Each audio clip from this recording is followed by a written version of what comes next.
And welcome in to the Garnet Sports Network. Today we have some Swarthmore baseball for you. They are ranked 7th in the country currently, and they are taking on New Jersey City University at Clothier Field. I am Kyle Condor, assistant for athletic communications at Swarthmore College. The Garnet are 8-3 in the early going this season. They had a phenomenal trip to Florida during spring break. Currently, they are scoring over 12 runs per game. They lead the nation in that stat category. It was just announced a couple hours ago that junior right fielder batting 7th today, Holden Bridge, earned the National Hitter of the Week for Division III from the Collegiate Baseball Writers Association. Today we have pitcher Charles Groppe, a senior, on the mound for Swarthmore.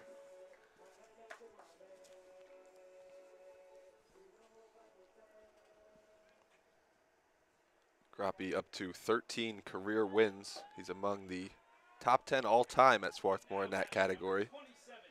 And leading off for NJCU is number 27, Tom Pulsine. He's a senior second baseman, and he watches a ball go by for the first pitch of the game.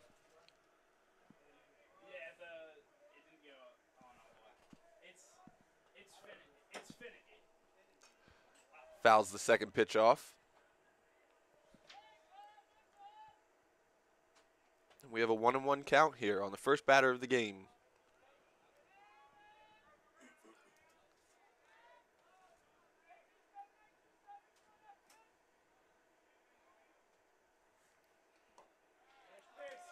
And Pulsine watches one go across the outside corner of the plate there.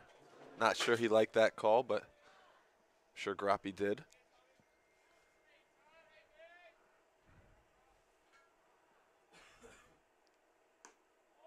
And that one just misses, a little high and outside. And the count is even at 2-2.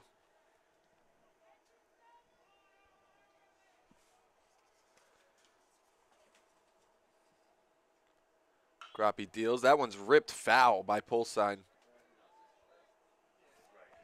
And he fights that one off. He'll live to see another pitch.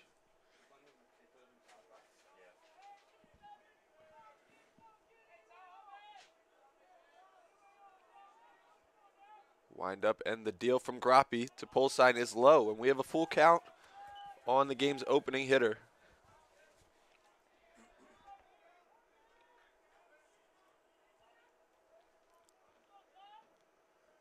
And the righty Groppe throws one in, and Pulsine rips it down the right field line. Bridge is chasing it down, can't get to it. It will hit the fence, and he'll be into second base with a stand-up double to lead off the game.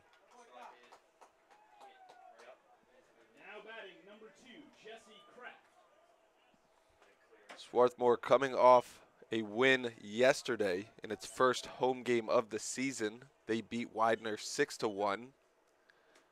Ryan Warm was the pitcher for Swarthmore in that one. He went the distance, pitching all 9 innings, allowing just 4 hits, striking out 4 batters.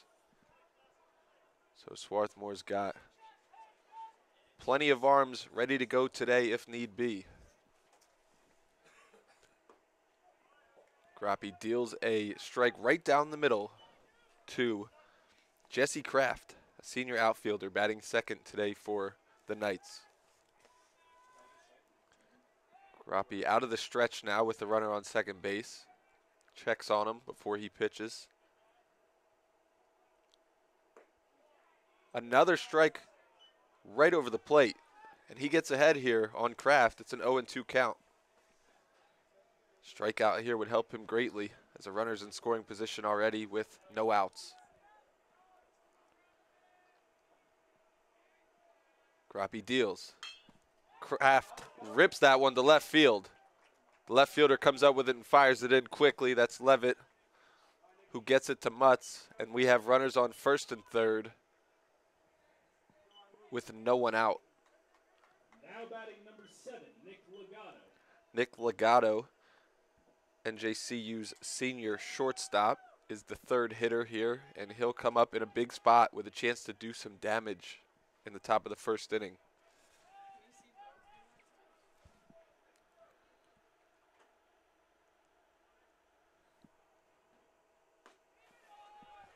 First pitch is high. Looked like a breaking ball there that did not exactly break low enough to get a strike for Groppe.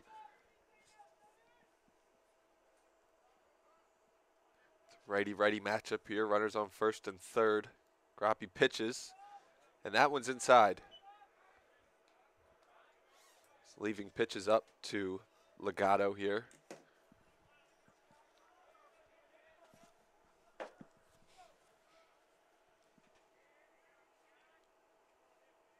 Groppe looking to throw a strike, and he does. As Legato watches strike one go by, it's a 2-1 count.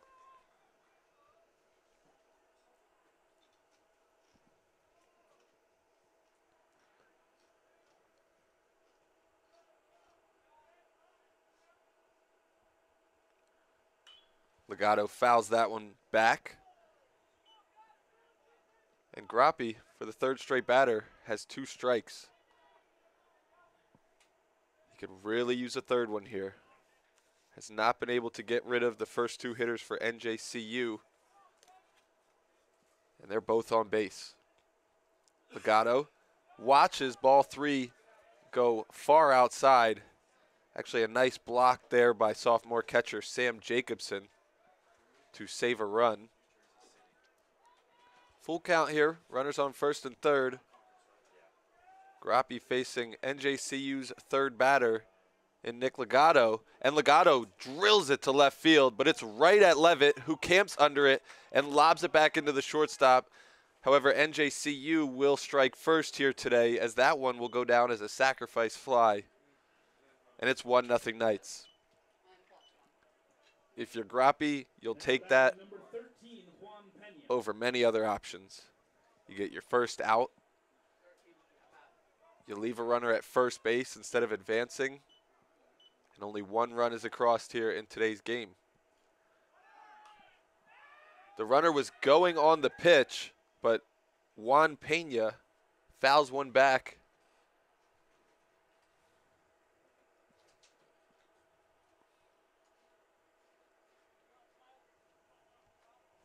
Groppe ahead in the count again, 0-1 here against Pena.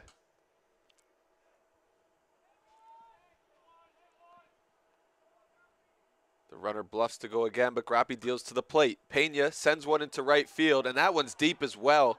But Bridge is able to get under it. That was a very good job going back on the ball, and he tries to double up the runner at first, does not get it there in time, but that's a great play by Holden Bridge. NJCU sending several balls into the outfield here in the first inning. However, they've only got 1 run across here with 2 outs. And number 29, Matt Corsi, a senior second baseman, steps into the box. Bridge has got some serious speed in right field.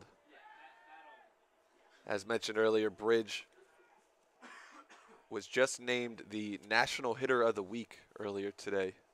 But he's got some fielding skills as well. That's no secret. Groppe to the plate. The runner goes. Jacobson fires down to Seppi at second base. And the runner just gets in under the tag. That's Jesse Kraft with a steal.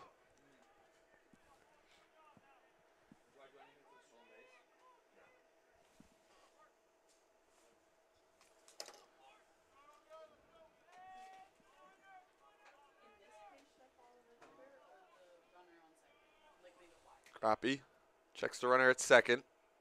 He'll go to the plate. And that one's in there for a strike. It's a 1-1 count. Tell you what, first and third, nobody out. Groppe will be very pleased getting out of this one with just 1 run allowed.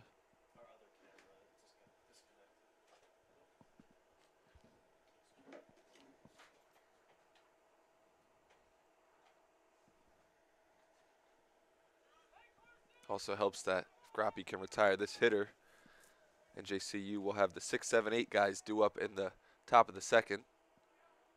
Groppe from the stretch fires. That was a breaking ball that's yanked to left field, and NJCU just barely misses a home run there. Matt Corsi sent one way over the fence in left field, but it must have been about 4 feet to the left of that foul pole. Maybe not even. And NJCU is hitting some bombs here in the first inning. I think Grappi is leaving some pitches up in the zone. Figure if he gets some of those pitches down lower, NJCU will have to keep the ball on the ground or pop it way up into the air. That one's at shortstop, and Mutz is only able to knock it down. Matt Corsi is on with an infield single.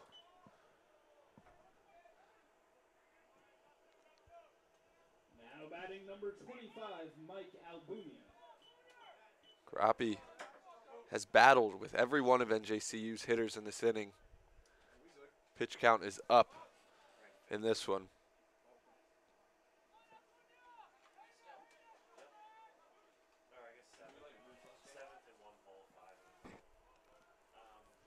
Grappi deals. That one's low and inside.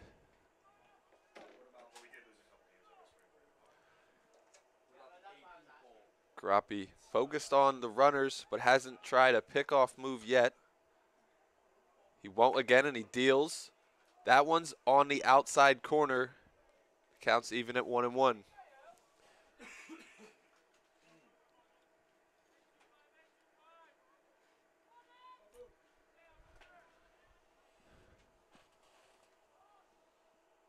Grappi pitches. That one's sent to center field, and Gillen looks like he'll camp under it. And he does for the third out of the top of the first inning. All things considered, Grappi should be very pleased that he was able to hold the Knights to 1 run. And we'll head to the bottom of the first. Gillen, Levitt, and Beaker due up for Swarthmore.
And we're back on the Garnet Sports Network. Swarthmore trailing 1-0 in the bottom of the first inning. It's not much of a deficit for the nation's leading offense in runs per game.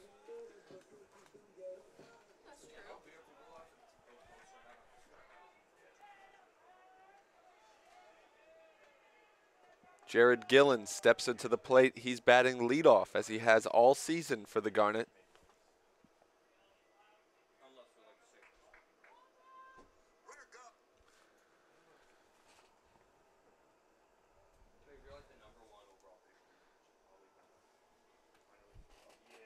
Jared Gillen off to a nice start here for Swarthmore this season. He's batting .385 in 11 games. with an OPS of 1.083. Gillen watches the first pitch go by, and that's low for ball one.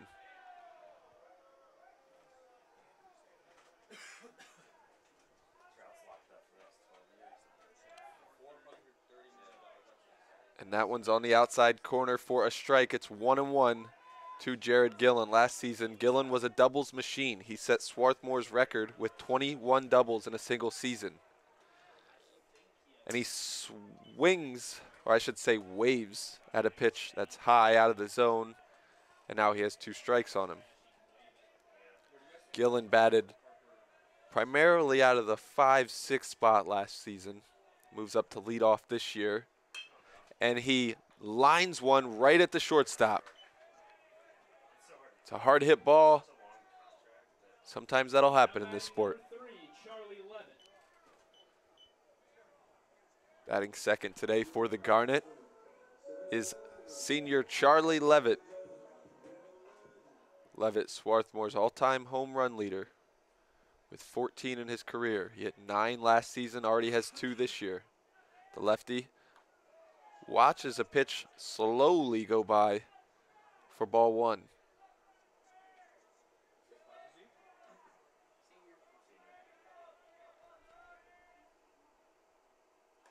Another off-speed pitch goes right over the head of Levitt. Last year, Levitt led the team in hit by pitches. Surprised he didn't take one off the helmet on his head there. And it's 3-0.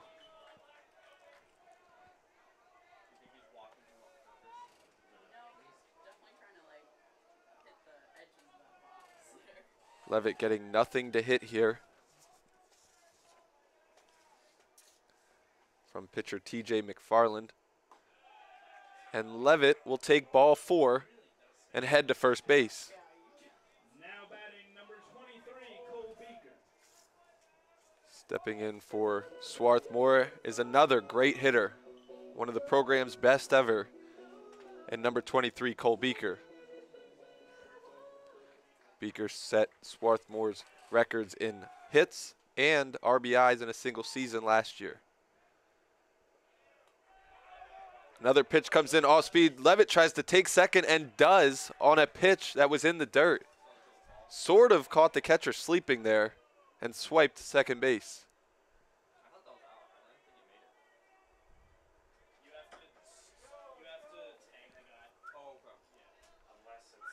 Beaker batting in the 3rd spot today. He was there all of last season.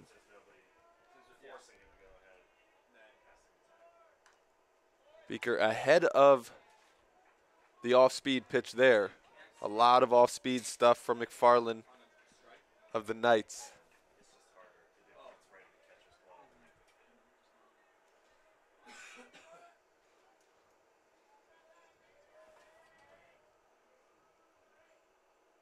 Beaker watches that one go past his face for ball 2.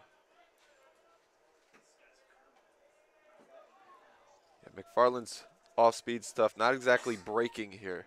Figure if somebody like Beaker gets a hold of that, it's going to go a distance. And he does that time, and it does go far, but foul.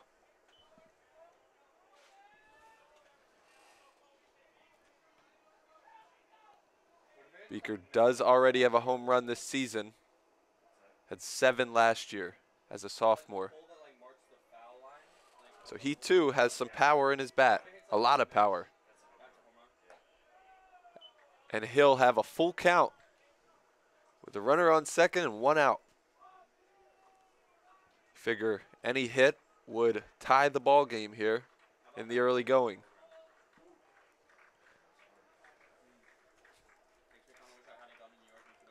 Beaker swings at the full count pitch and drives it deep to left center field, and that one will one hop off the wall. Levitt held up to see if it went past the center fielder, and it did, but he had to stay at third base because he did not get a good jump on that one. So Beaker is into second with a double, And now the ever so powerful Jackson Roberts comes up with runners on second and third with one out. They elect to intentionally walk Roberts, who hit 10 home runs last season for Swarthmore. That was a single season record. Now batting number 45, Mike Seppi.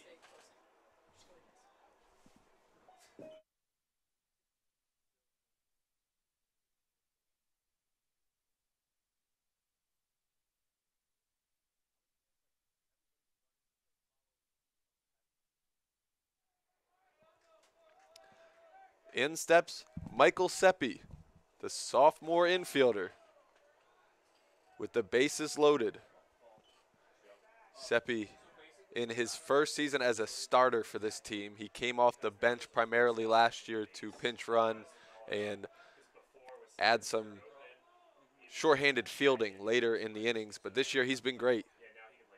Seppi grounds one to first base. It's going to be a tough play for the first baseman, but he takes the force out at second. Seppi will get an RBI as Levitt crossed home plate. And it's a tie game here at Clothier Field, 1-1. Connor Elliott steps into the plate. Runners on first and third with 2 outs now.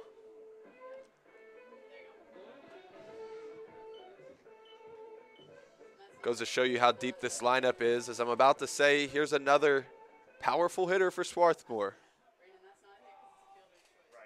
He hit a bomb yesterday over the left field wall, scoring 2 runs in the 8th inning of Swarthmore's win over Widener.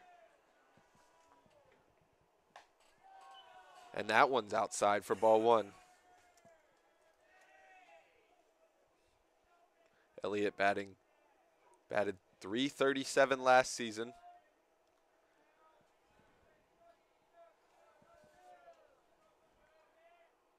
As he watches strike 1 go by.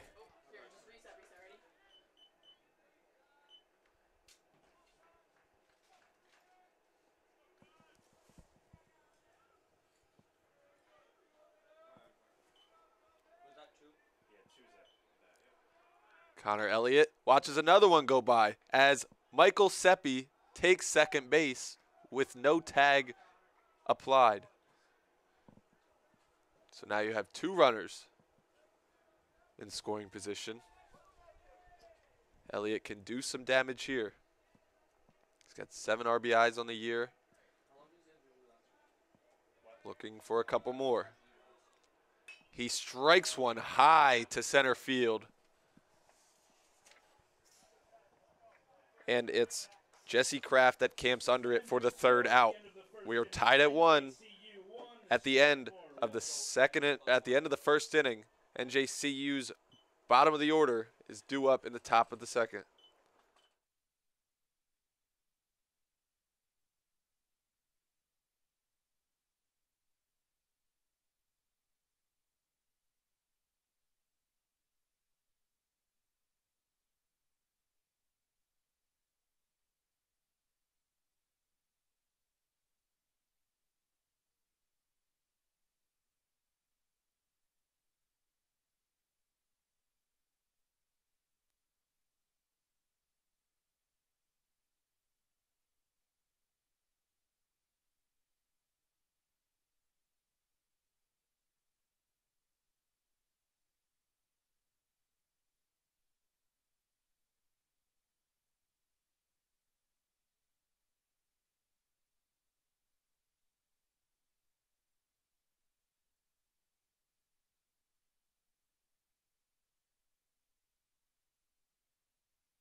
Number 23, Ricky Voss.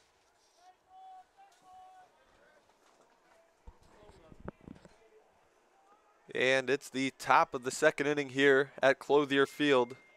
Leading off for NJCU is the number 7 hitter. It's number 23, Ricky Voss. Groppe out for his 2nd inning of work. He struggled a little bit in the first, but starts this inning with a strike. The command was there. He just wasn't able to blow pitches past the Knights. That one just misses low. And it's a 1-1 count.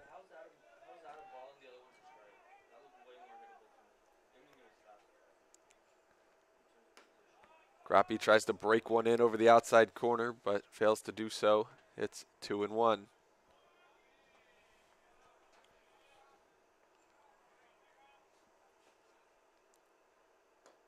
That one's outside as well. 3 balls and 1 strike to Voss. Groppe really had to work out of some trouble last inning. Started with runners on first and third and nobody out. However, NJCU only scored 1 run. And that one's a strike. Voss tried to take his base immediately, but the umpire told him to hold up. It's full count. Groppe deals. And Voss sends that one into center field for a base hit. Now batting number 14, Anthony Palmisano. NJCU's catcher Anthony Palmisano is going to dig in with a righty versus righty matchup with the runner on first and no outs.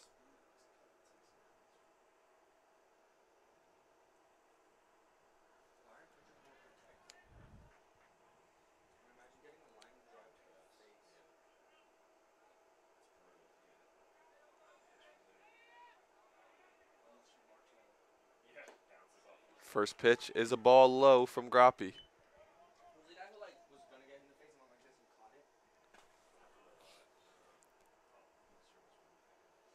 Groppe pitching from the stretch with a runner on first. He looks him back. And the ball goes to shortstop. They'll have a shot at a double play here, and they will be successful. 6-4-3 double play, and there are 2 outs in the top of the second inning.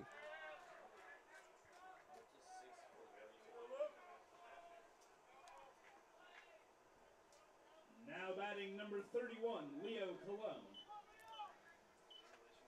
So now NJCU may not get to the top of their order in this inning. However, Mutz dives at one in between short and second, and it goes into center field for a single.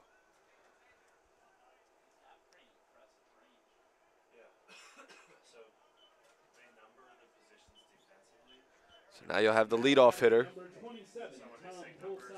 Number 27, Tom Pulsine.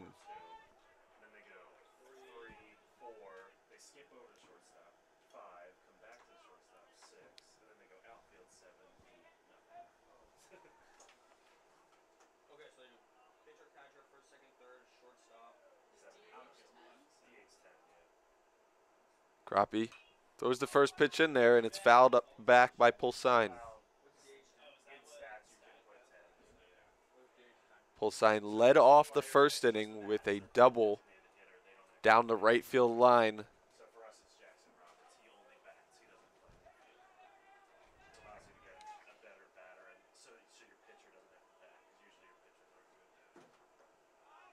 Groppe throwing a lot of pitches outside off the plate here early on. It's a 1-1 count here with 2 outs and a man on first base. The Knights have 5 hits already in this one.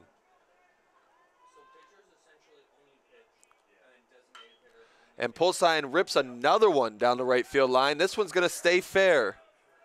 Bridge fires it in, and the Knights will have runners on first and third with 2 outs, and their second hitter, Jesse Kraft, has a chance to drive in some runs. NJCU now has 6 hits in this one. Yesterday, Widener had 4 throughout the entire game.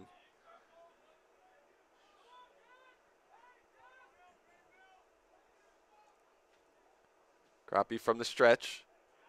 Throws the first pitch in there for a strike. Groppe really hasn't had any trouble throwing strikes. In fact, he's worked ahead on a lot of batters. However, like I said, he has not really been able to get any swings and misses.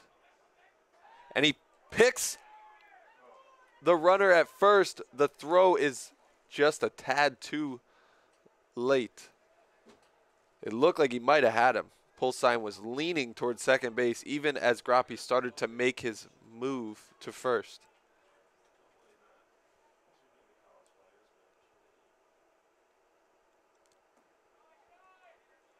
Groppe breaks one over the plate, but it's low for a ball.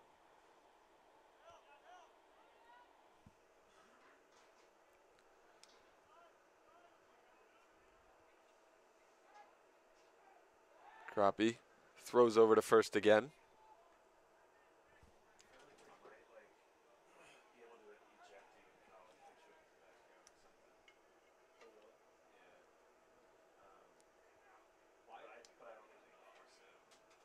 Groppe to the plate. That one's in there for a strike. A really nice pitch there. Able to sneak it past Jesse Kraft. And he's ahead again. It's a 1-ball-and-2 strike count.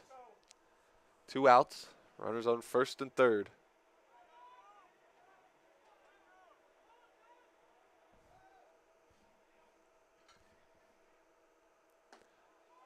Ooh, and that one just misses. Guess a little high, a little outside possibly.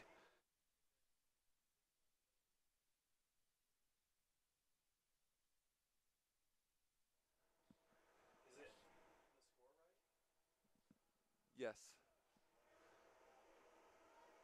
Groppe deals. That one's fouled back.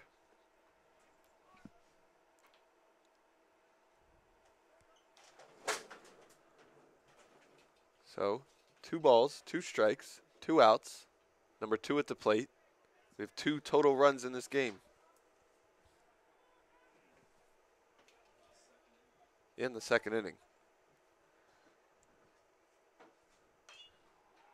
So 2s are wild here as another foul ball by Jesse Kraft goes down the third baseline.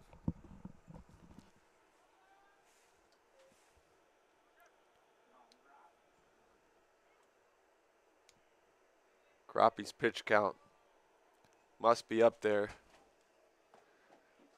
I'm guessing it's around 40 pitches at least. That pitch was his 38th, and it's ball 3. Man, he is just missing on strike 3. Kraft with some great discipline to watch some of these pitches go by with 2 strikes on him. So now the runner will be breaking from first on the pitch. And Groppe has Kraft send it deep to center field. Gillen going back, and he records the 3rd out. So Swarthmore gets out of the top of the second unscathed, and we'll go to the bottom of the inning. It'll be Holden Bridge, Luke Mutz, and Sam Jacobson coming to the plate for the Garnet.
Now batting number 17, Holden Bridge.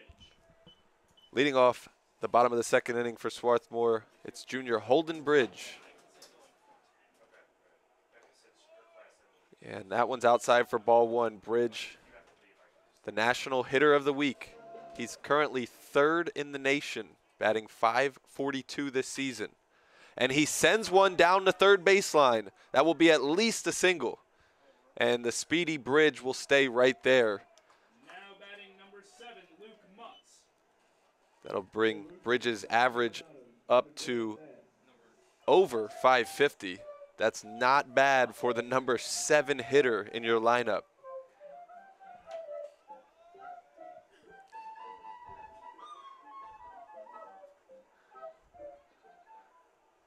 Freshman Luke Mutt steps into a song designed for him by his teammates.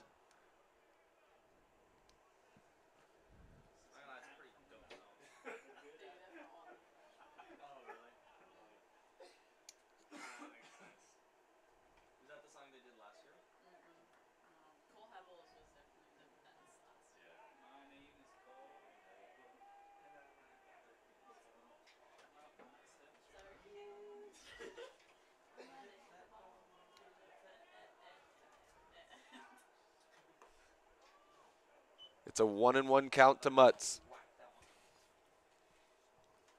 Bridge always a threat to steal.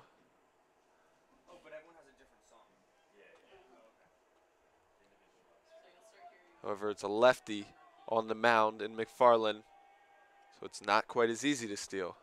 He checks him back there.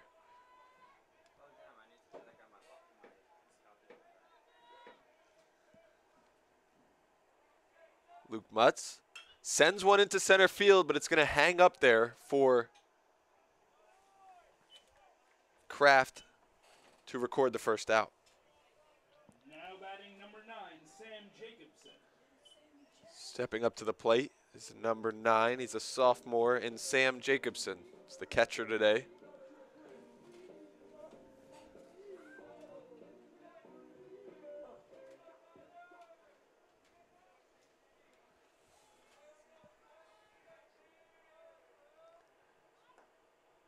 Jacobson watches ball one go by. Almost clipped his knees. In limited action last season, he appeared in 18 games. Jacobson batted .314. He did hit a homer and had 9 RBIs and 12 runs scored. All that in 35 at-bats.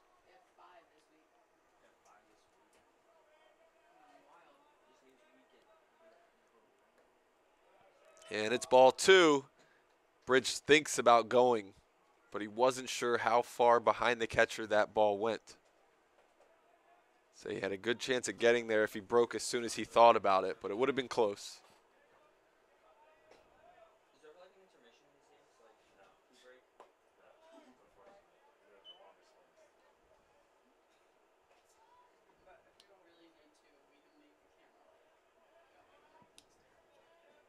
It's 2-1 count with 1 out and a runner on first base.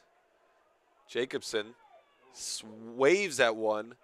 However, it allows Bridge to take second base with a stolen base. A little bit of a hit and run there.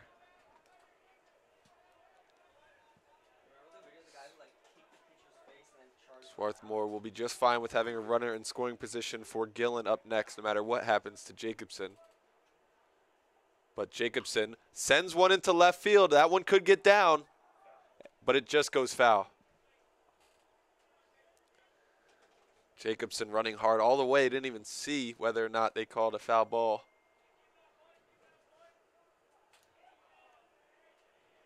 So count even. 2 balls, 2 strikes. Holden Bridge at second base. Anything will score a speedy Holden Bridge. Jacobson lines one into center field, and that'll be a base hit. Bridge coming home. It's going to be a play at the plate. He's in there. And Jacobson takes second base on the throw home. So the Garnet take the lead. It's 2-1 Swarthmore in the bottom of the second inning with 1 out. Now you have a man on second and the leadoff hitter, Jared Gillen, coming to bat.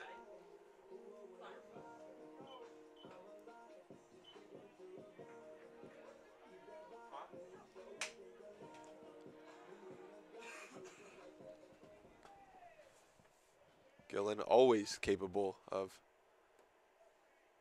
doing damage. But he watches strike one cross the plate there. It was a breaking ball that dropped in.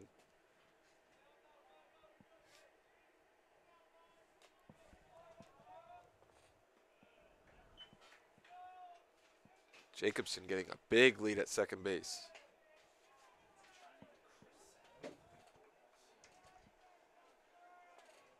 Jared Gillen's batting average just below 300 early this season.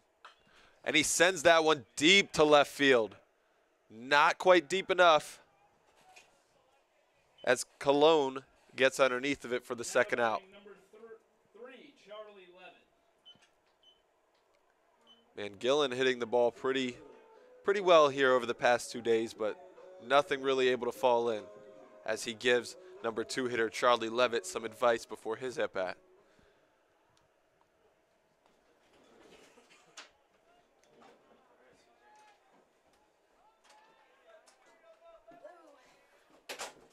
Charlie Levitt tries to wear one there. Levitt crowds the plate. However, it's just a ball as it barely misses his jersey.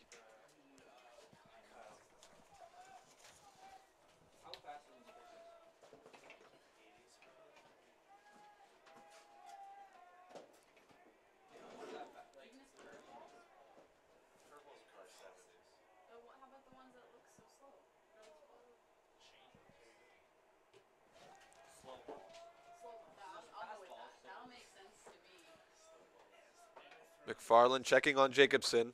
Levitt dribbles one to the first baseman. It's going to be a close play, and he's safe.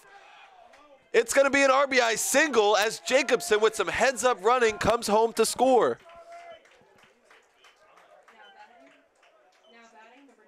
That's some beautiful baseball right there from Swarthmore. A lot of hustle by both Levitt and Jacobson. Swarthmore's lead extends to 3-1.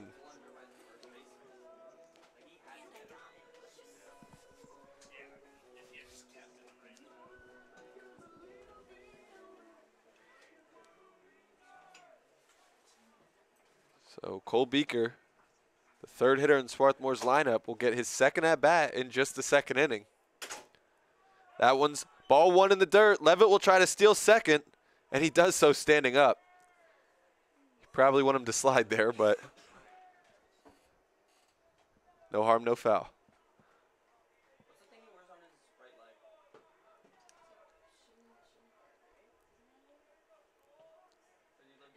The lefty Beaker facing the lefty McFarland. Boy, McFarland's breaking ball is awfully slow. I can't imagine that that's over 70 miles per hour.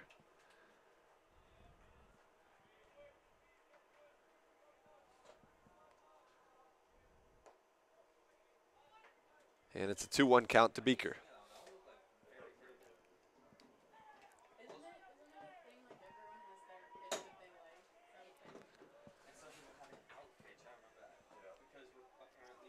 Beaker watches strike two just barely catch the outside corner of home plate. Not sure he's too happy about that one, but alas, it's 2-2 with 2 outs, a runner on second base in the second inning.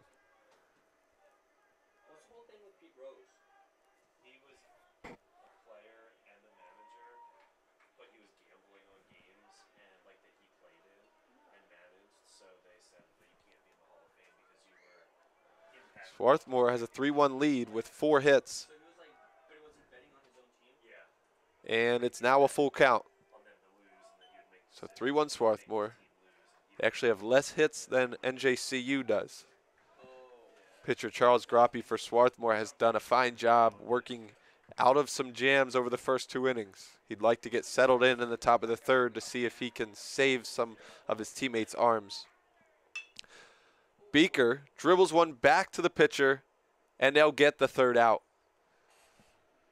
So it's 3-1 Swarthmore at the end of 2.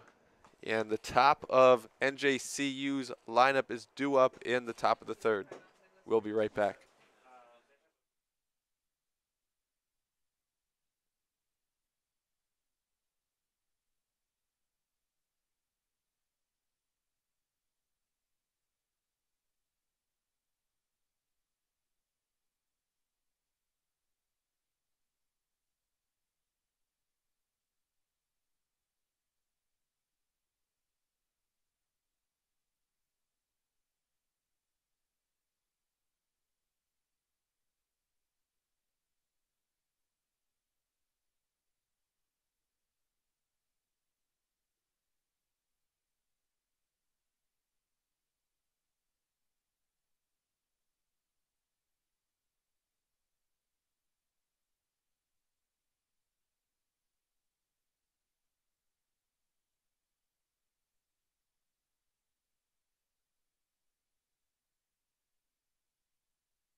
It's the top of the third inning at Clothier Field. Swarthmore has a 3-1 advantage over NJCU, and Groppe gets Nick Legato swinging for the first pitch of the inning.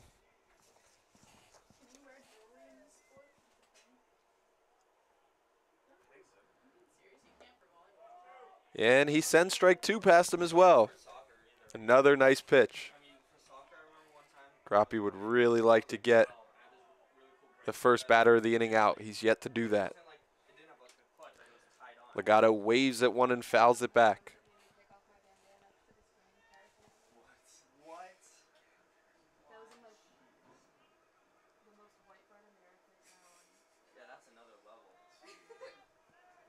Groppe deals. Another foul ball. So 4 straight strikes from Groppe to Legato, but nothing yet as far as the result is concerned.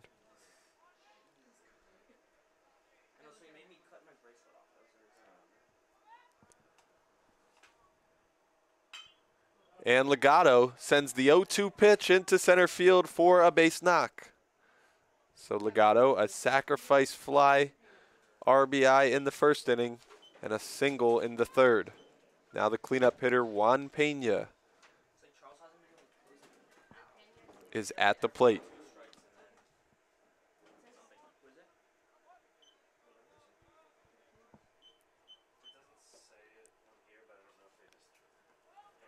Ball 1 is in the dirt, and it allows Legato to swipe second base.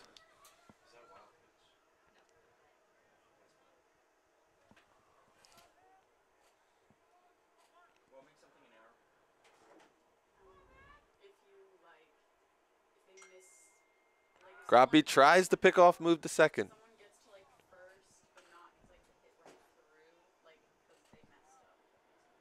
Groppe's command has not been an issue today.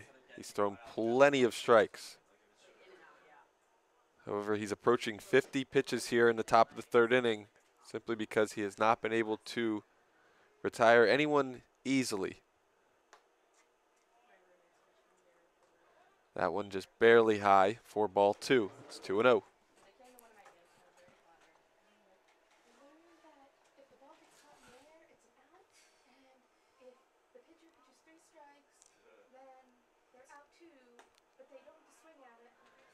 It's a 3-0 count. Just got done saying how good his command has been, but not with this batter. Definitely the first 3-0 count he's had today. He has not issued a walk yet. And he gets him to dribble one to second base. It's going to be a tough play for Seppi. But he gets the out. He beat Pena by about a half a step. And now there's 1 out and a runner on third. Man, if Pena reached first on that, that would not have been good for Swarthmore. Instead, Groppe can do some work here to get out of another inning without allowing a run, but it will take a good effort. That one's low for ball 1.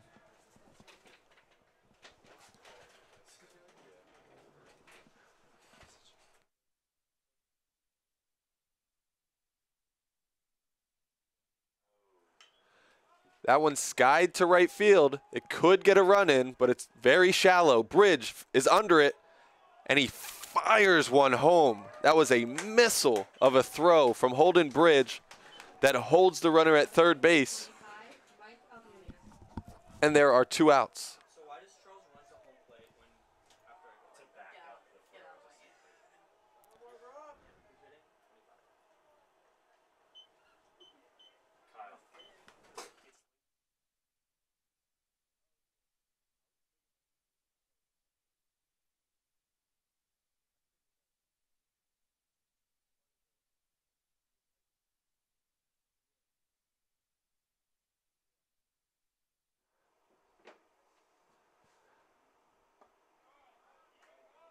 Groppe just misses low.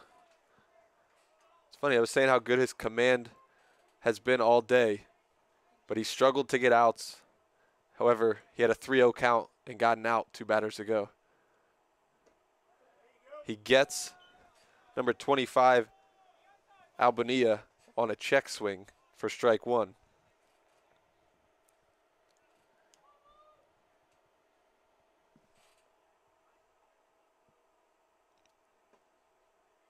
It's a 2-1 count. Hasn't been easy for Groppe, but he's through 2 2/3 innings with only 1 run allowed.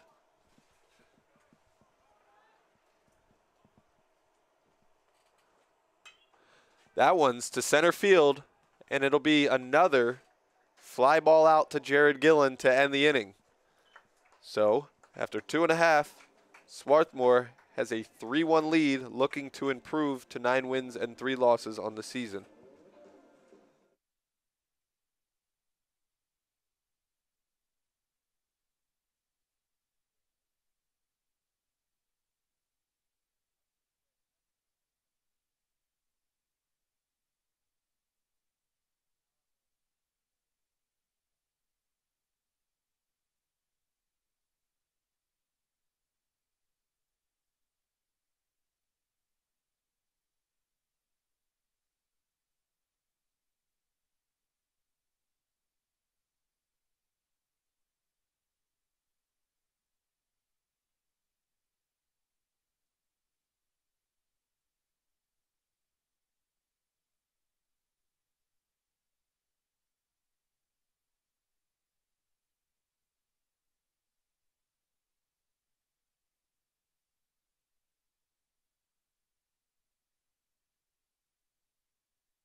Leading off the bottom of the 3rd for Swarthmore, it's number 33, senior Jackson Roberts, the designated hitter.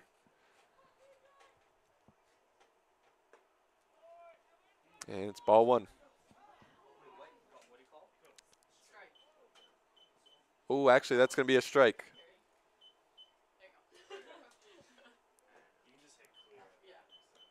An interesting delivery from McFarland, who kind of double kicked there.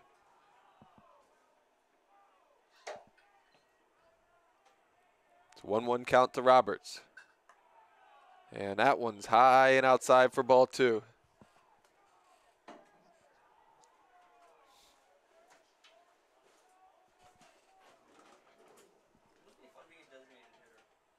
Jackson Roberts skies one to center field. Now batting number 45, Mike Seppi.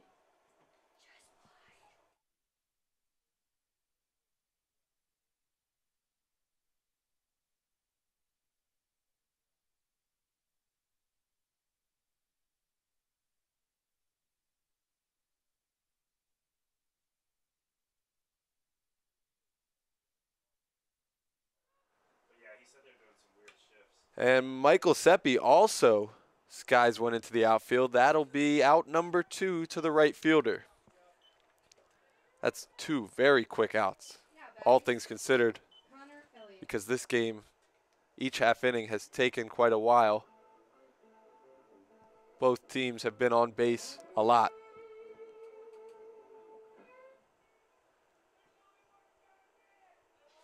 Connor Elliott steps in. It's the number 6 hitter for Swarthmore. And he's got a 0-1 count here with 2 outs and no one on in the bottom of the 3rd. Elliott sends one to the shortstop, and all he's able to do is knock it down, and that'll be a single for Connor Elliott. Now batting number 17, Holden Bridge. Holden Bridge steps up to the plate again. We haven't been able to say enough about Bridge's performance early in the season. His average is over 550.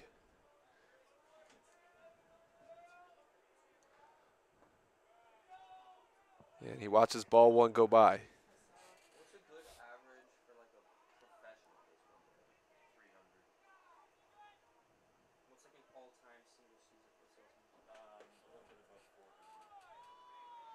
And it's a 1-1 count.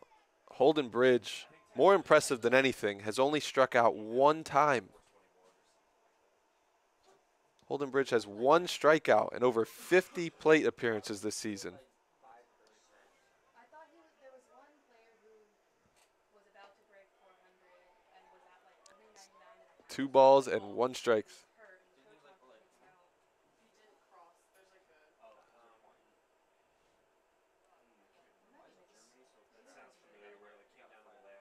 Yeah, and he's like, no, I want to do this. Oh, Consider that. that one's a called strike.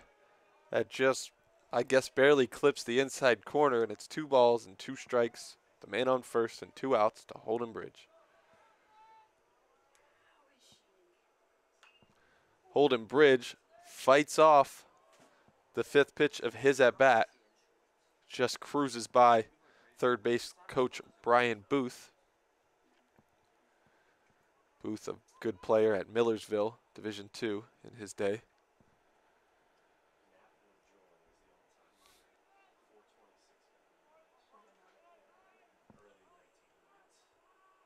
That shouldn't count.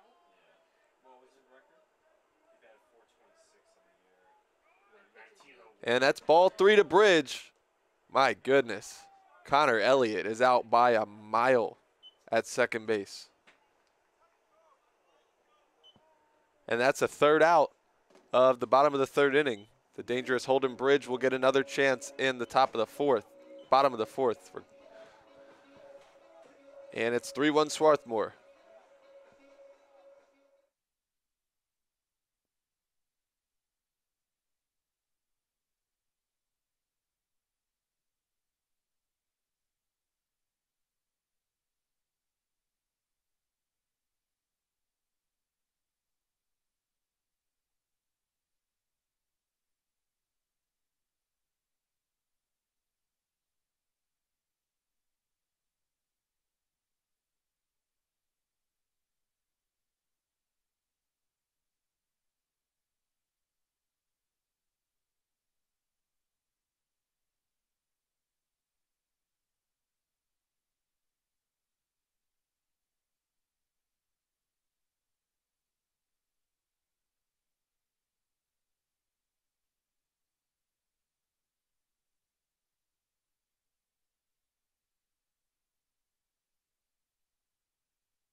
And it's the top of the 4th inning at Clothier Field. Number 23, Ricky Voss, has 2 strikes on him. Charles Groppe entering his 4th inning of work with just 1 run allowed here.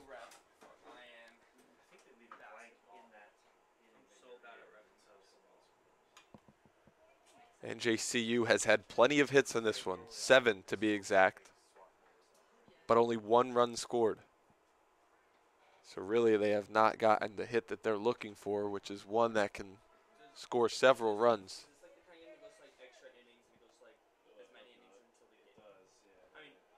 And it's a 2-2 count to Voss. hopefully you're not as bad at jinxing as Kyle is. Ridiculous.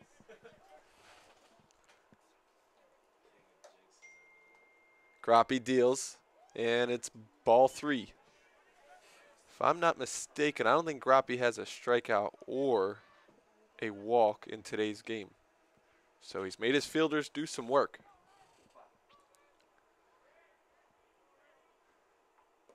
There's the first walk. Now batting number 14, Anthony Palmisano. You did say not first strikeout either, so that could have been in great shape. Groppe has 67 pitches in the 4th inning. We will see some of Swarthmore's bullpen one way or another today.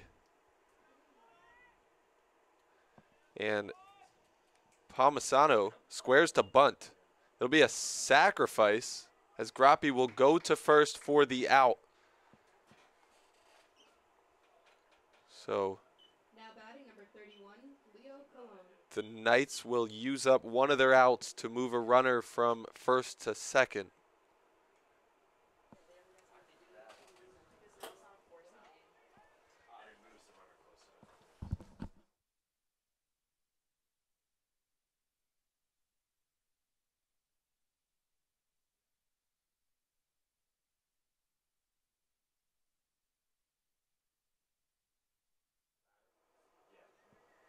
Big swung in.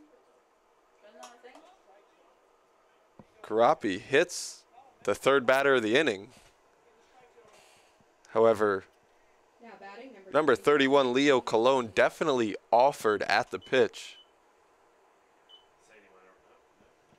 They're going to award him first base anyway. So with that logic, definitely just stick your hand out and get hit by a pitch today.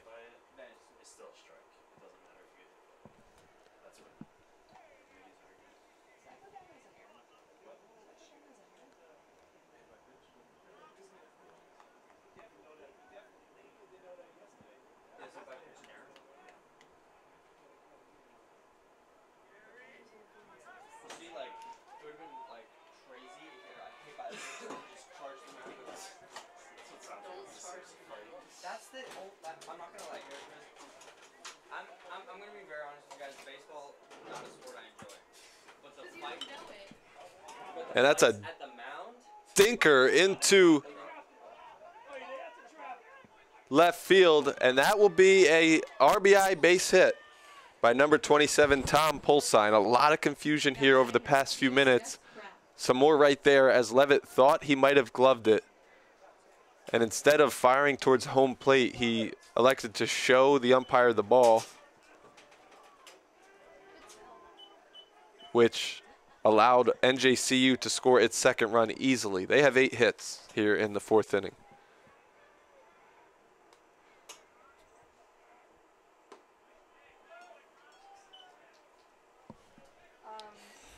For the pitchers, walk ups and no same pills because it is all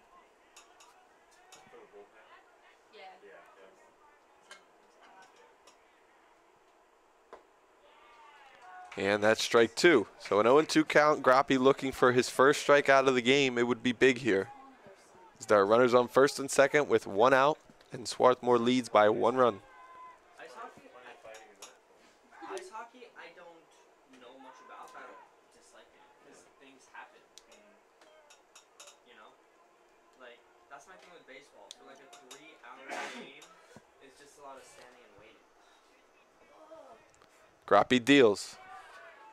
And that's the first ball to this hitter. Like any other sport, like I hate watching field hockey because I don't know what the heck's going on.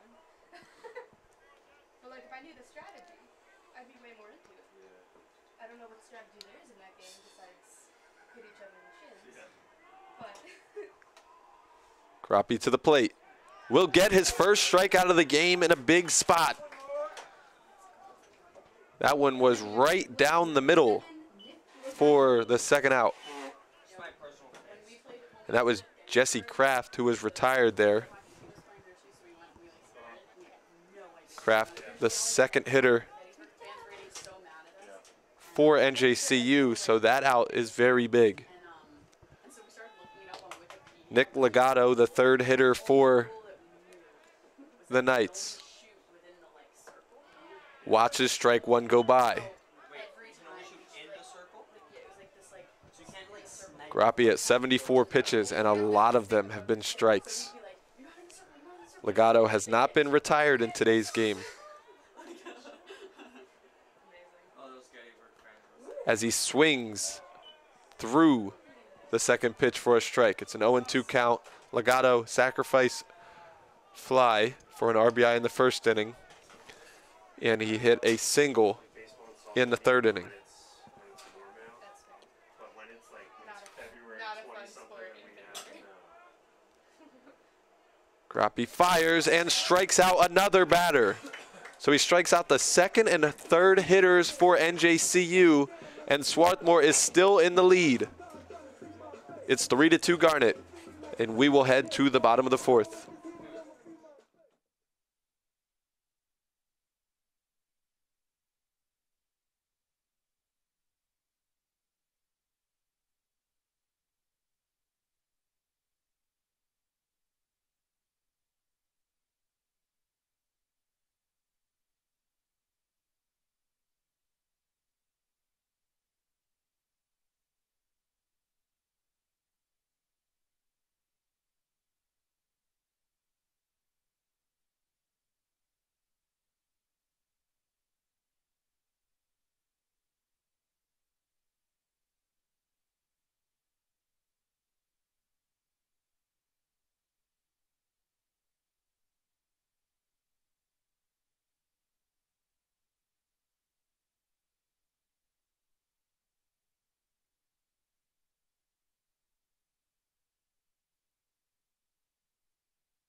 So it's the bottom of the fourth. NJCU brings back out its starting pitcher, McFarland.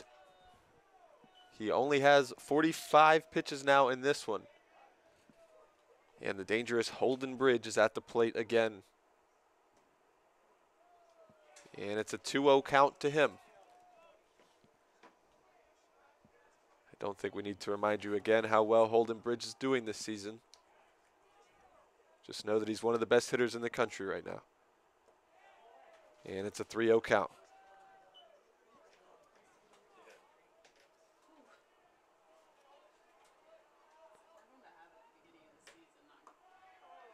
And he walks on 4 pitches, so his on-base percentage will rise. And Luke Mutz steps up to the plate to his awful rendition of one of the songs from Super Mario Bros. The freshmen on Swarthmore's team, just for fun, have terrible walk-up songs. And that's strike one to Mutz.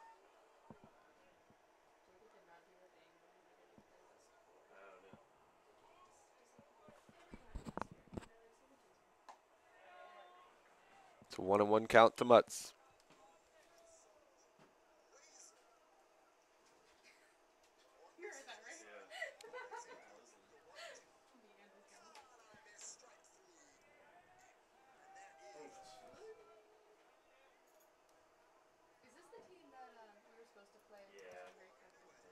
Luke Mutz is the only freshman in Swarthmore's lineup today, as he offers at the third pitch. It's a dinker to the pitcher, and he's just barely out.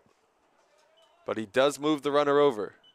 So his full swing works the same as the bunt that NJCU laid down in the top of the fourth. And now batting is sophomore Sam Jacobson.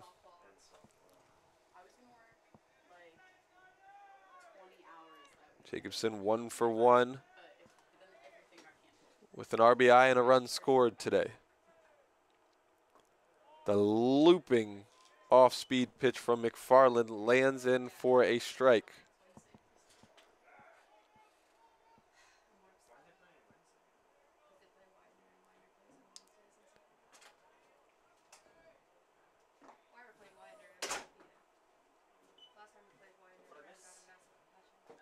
1-1 count with 1 out and a runner on second. Sam Jacobson, the catcher, at the plate. He's the 9 hitter for Swarthmore, so the top of the lineup is behind him. And that's a strike looking.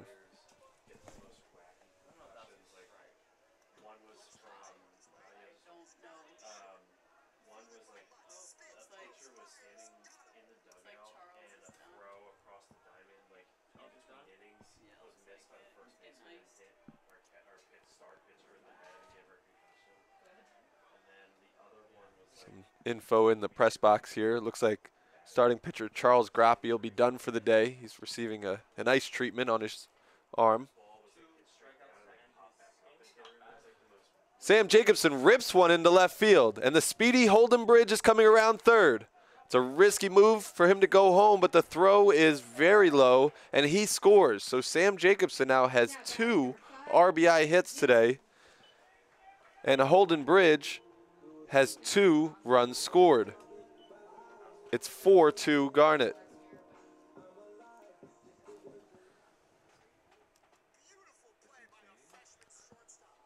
It looks like we're going to get a pitching change here for NJCU. And we'll be right back on the Garnet Sports Network.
Stepping up to the plate, it's Jared Gillen, the leadoff hitter for Swarthmore. Gillen has hit the ball hard a bunch of times the past couple of days, but doesn't have much to show for it. Today he's 0 for 2.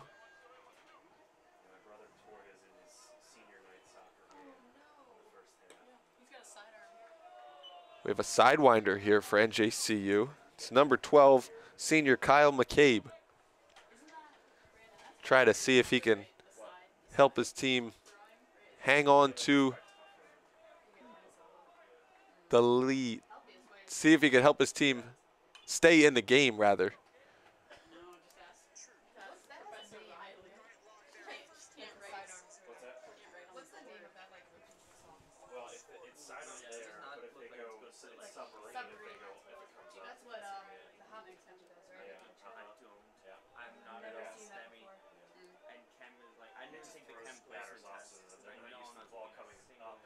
And it's 3-1 to Gillen. Captain Riley, one of the best of all time at this point. She is the GOAT. She could pitch and hit. Oh my God, she tried. She pitched righty and hit lefty. Fun fact. Which I didn't realize until like. And it's a full count to Gillen. Throughout the 3 months, she was hitting us fucked up.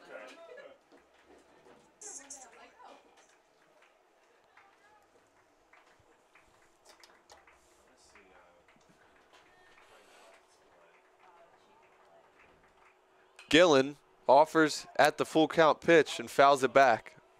I don't know who she is. I'm not on the team anymore, so I haven't seen her play yet this year. Ava, I think. She was the one that I gave a tour to, her and her mom. Redhead. Yeah, Yeah. when I was a tour guide. And they were like so excited to have at least a former softball player. Jared Gillen swings through the full count pitch, and it's going to ultimately be a double play as Sam Jacobson is toast at second base. So Swarthmore adds 1 run to its lead. It's 4-2 Garnet. We'll head to the top of the 5th inning.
And we have a new pitcher for Swarthmore here in the top of the 5th. It's freshman Zach Camp. He relieves Charles Groppe. The starting pitcher went 4 innings and allowed 2 runs.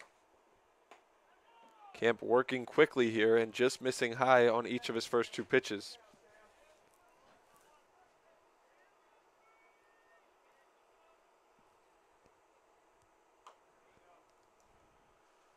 That one will dribble foul.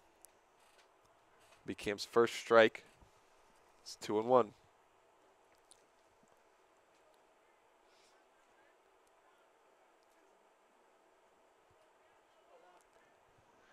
The batter is Juan Pena. I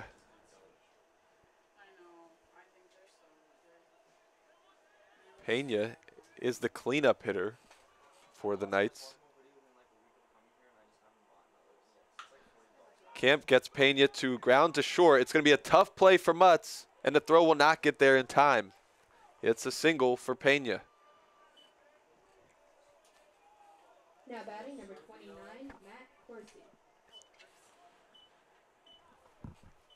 Matt Corsi, NJCU's number 5 hitter, will face Camp, who will be working out of the stretch with a runner on first base and no one out in the top of the 5th.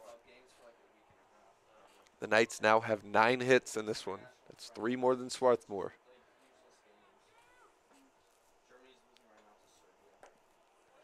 And the first pitch to Corsi is low for ball 1. Germany, I mean, after winning the World Cup in 2014, basically fallen off the face of the earth and doing terribly. And it's just German, the German national team. Yeah. So basically, they're just. Oh, please tell me to stay in the head.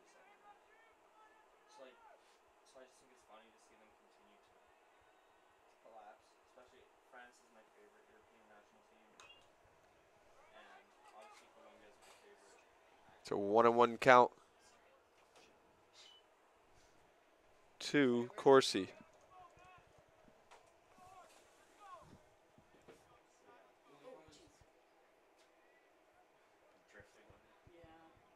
You tighten the Yes, just so you I know, but then I have to Toggle. untighten it if I like Yeah, there's always one good spot. Camp gets him to ground it to third, and they'll turn 2. Beautiful. That's a 5-4-3 double play for Swarthmore.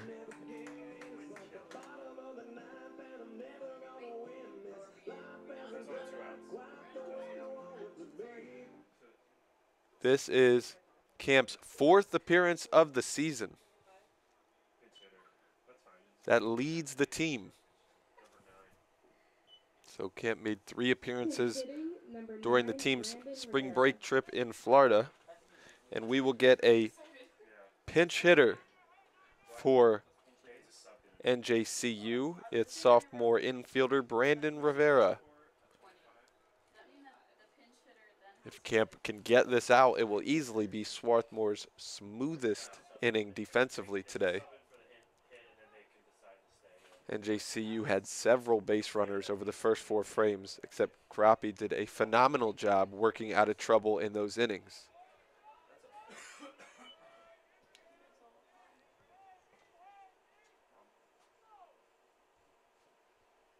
Camp deals. That one's going to be a strike on the inside corner, and it's 1-1.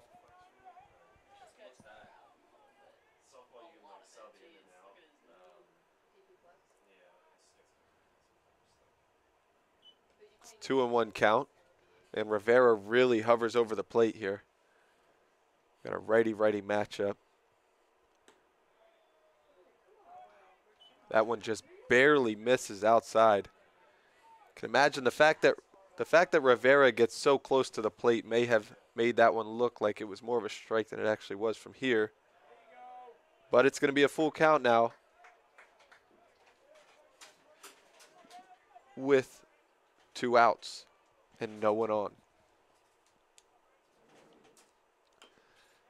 Rivera dribbles that one to the pitcher. Camp fires it to first for the 3rd out. So Swarthmore holds a 2-run lead and will go to the bottom of the 5th.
The first batter for Swarthmore in the bottom of the 5th will be senior slugger Charles Levitt. Kyle McCabe, NJCU's relief pitcher, is back on for his first, what could be his first full inning of work. He relieved starting pitcher TJ McFarland in the 4th inning. Falls behind here to Levitt. Levitt walked in 4 pitches in his last at bat. And he's got 2 more balls on him to start this inning. He swings through that one for strike 1.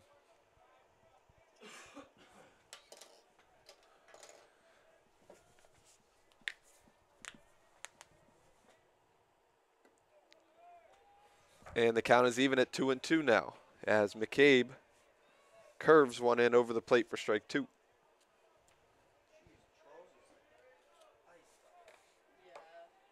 Like I was saying, like he is like shoulder issues. And Levitt unable to connect on another curveball there, and it's strike 3. Cole Beaker.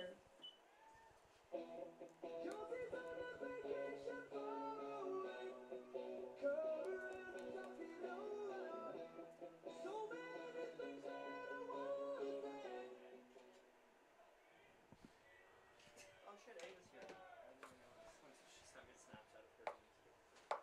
Cole Beaker How do you pronounce her last name? up to bat for Swarthmore. What is it? Carol check. Carol Jet. I wouldn't even doubt it. Yes. She was on my hall, so. Beaker 1 for 2 today with a double. I always forget. I think it's Carol check. I mean, I know the last part is pronounced check. I just don't know if it's Carol or Carol or what.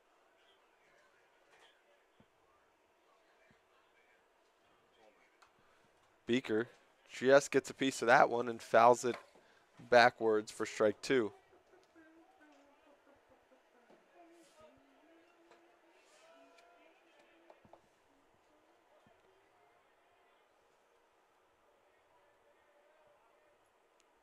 Beaker gets a hold of that one and drives it to left field.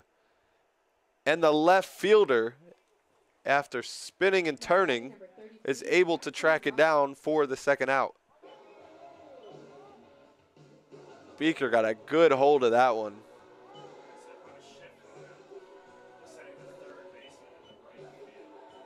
So Jackson Roberts comes up, and they put another very interesting shift on him. The third baseman has traveled all the way to right field, and all the outfielders have moved over. So now you've got 4 outfielders and 3 in the infield.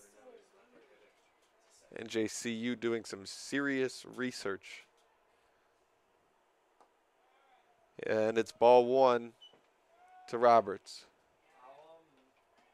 How big is like a regular base, like a professional baseball diamond? Like how far away is the wall from home plate?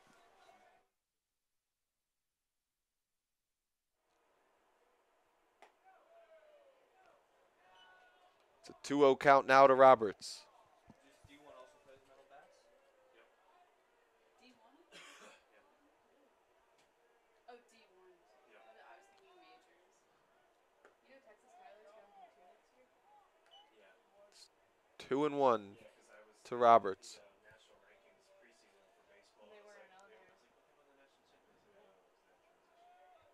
for playoffs this year. In Roberts' last at bat, he hit one right into the teeth of the shift in the outfield.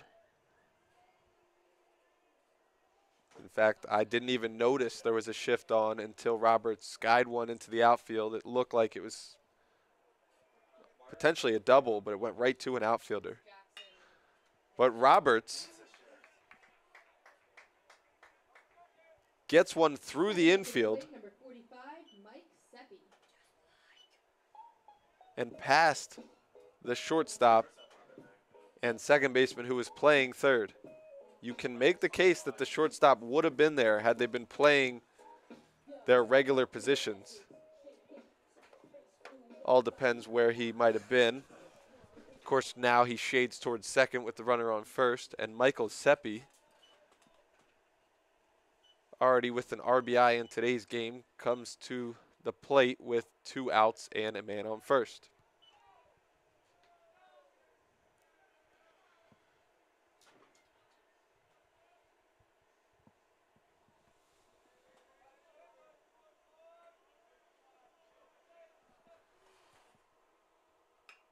Seppi dribbles one to third. Might not be an easy play.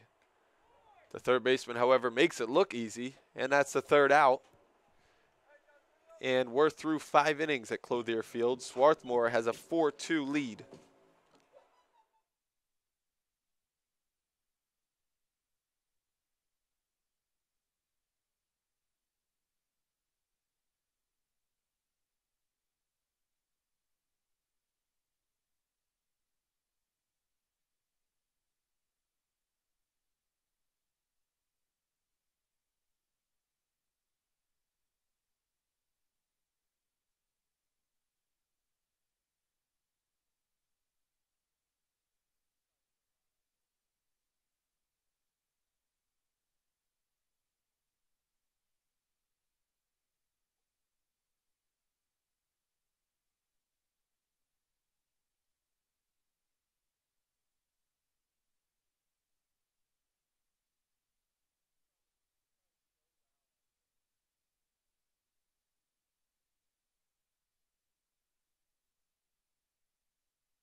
And we have one out here in the top of the 6th inning now.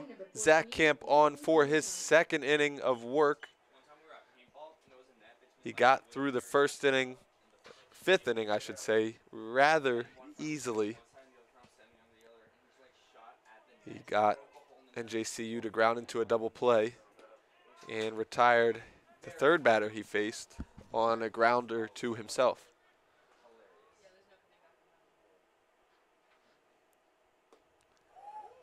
And he blows one by number 14, Anthony Palmisano, a freshman.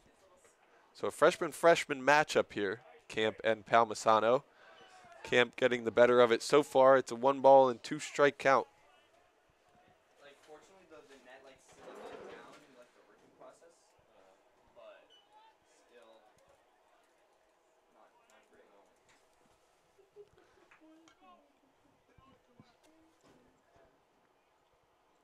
And Camp strikes out Palmisano looking for the 2nd out of the inning. Now batting number 31, Leo Colon. Hurts my soul.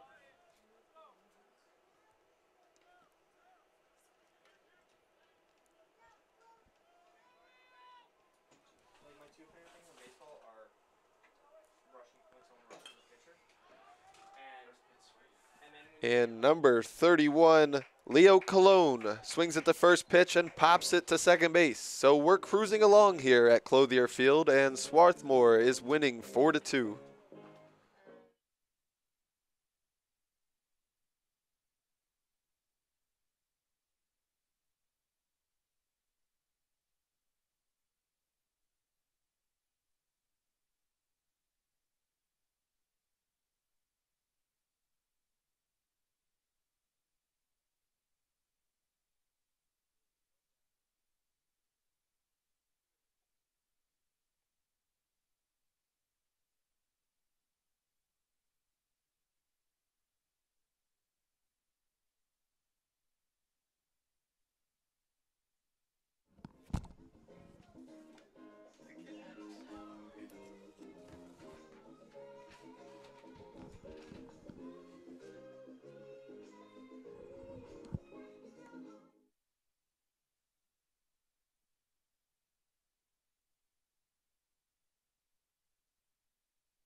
And leading off the bottom of the 6th inning for Swarthmore, it's senior 3rd baseman Connor Elliott.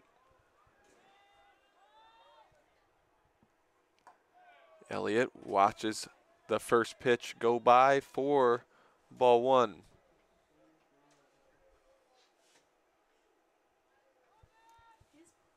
hole in his pants is getting larger and larger.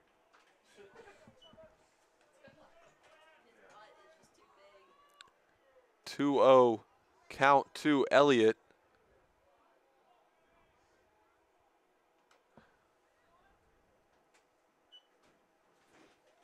how many times per game is it, like, a home run? Per game. We had 1 home run last game. You could go. You could go a couple games without a home run. You could. Last year, Jackson Roberts hit 3 home runs in 1 Back to game. back to back. That was insane. Yeah. And then we only won that game by 1 run. Yeah. because So we of needed all. Holden. Needed all this. Have I ever hit grand slam, like, recently? That was him. Softball. Oh, it was. For a ball? It's a full count to Elliott. We'll see what he can do with it. Elliott 1 for 2 today. Softball plays here as well? Elliott pops that one way up in the infield. And it's 1 out. Stepping up to the plate, number 17, Holden Bridge.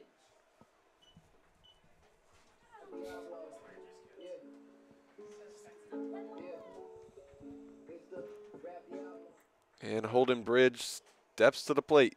It'll be his third at bat today. He's got a hit and a walk. It's been a treat to watch Holden Bridge every time he bats here recently. Bridge didn't get much opportunity last season, but this season he's made the most of his opportunity in right field. And he's solidified himself comfortably in the lineup. Big last year. Owen's dog? Was it Owen? I thought it was Settlers. No, Owen. Yeah, Mike doesn't have a dog. You knew which one I was talking about. Though. Bridge, another hit. He's nearly an impossible out at this point in the season. He's reached base in all 3 of his at-bats today, Now batting number and his 12. average is up around 570 this season. Have a good at bat. Like it's so creative. Yeah. Alex! Alex! Too close.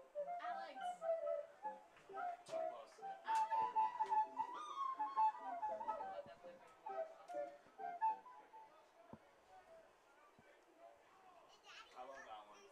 That's a good song. I wasn't a huge fan of Zach Cameron. I didn't really get loose. I feel like it has to be hard Oh, to he make the picked that one. pitcher. The pitchers picked their own. Oh, I didn't Luke Mutz, the freshman shortstop, he is 0 for 2 today. I really thought they didn't mess with the pitchers. Yeah, no, I remember last year Owens was like the King of the Hill songs. They thought he looked like the main character. He kind of does. Out of fairness.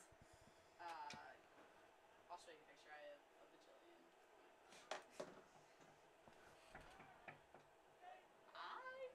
Kyle.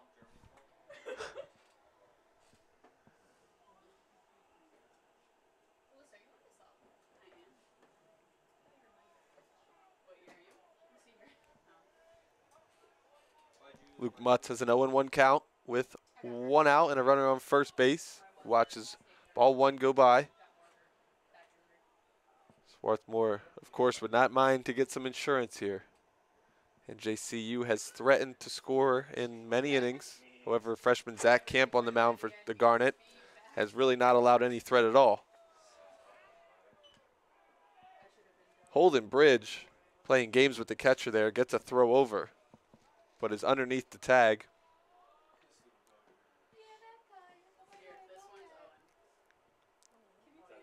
That's Owen's dog. Can you email that to me? You have your pro? Oh, I do. Yeah. I don't know if I'm online. And it's 3-1 to Mutz.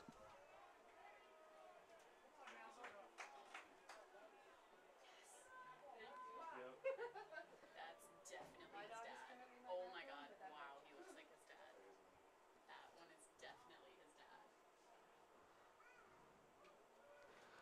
Luke Mutz watches ball 4 go by. So it's first and second with 1 out. And it looks like NJCU will elect to use a new pitcher and or just that's what they'll do. So we'll get another pitcher for the Knights. And that pitcher will try to keep Swarthmore from adding more runs to its lead. We'll be right back on the Garnet Sports Network.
So here comes Sam Jacobson. He's already got 2 RBI hits in both of his at-bats today. He's looking to do it again. That's an impressive looking submarine release from senior pitcher Sean Gibney, the new reliever for NJCU. It's their 3rd pitcher of the day in the 6th inning. Jacobson watches strike 1 go by. This is not your everyday release from a pitcher, except I've noticed that it's becoming more popular, at least at the Division III level. Swarthmore has a couple sidewinders themselves. So this is more than a sidewinder. He's coming from way down under.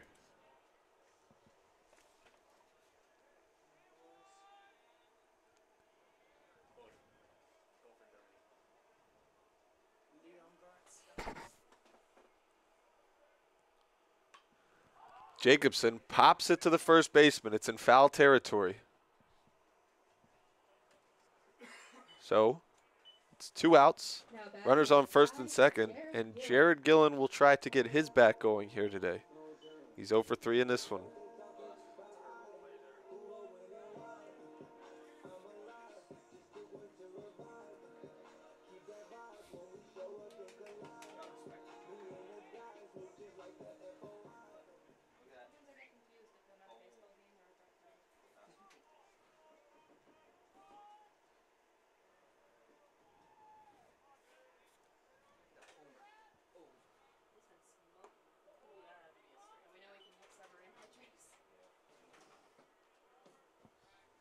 It's an 0-1 count to Gillen.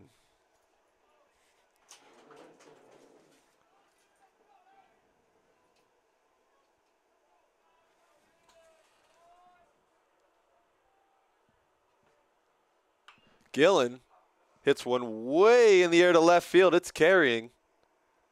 But at the warning track, the left fielder makes the final out of the 6th inning.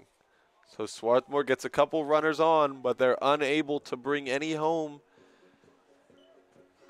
And they'll take a 2-run lead into the top of the 7th as freshman Zach Camp comes out for another inning. He's been rolling so far, and we'll be right back.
And as mentioned, Zach Camp is back out on the mound for Swarthmore. The freshman has been cruising, but he allows a hit to lead off the 7th. Camp, 2 innings pitched so far, batting number 2, Jesse. no runs allowed.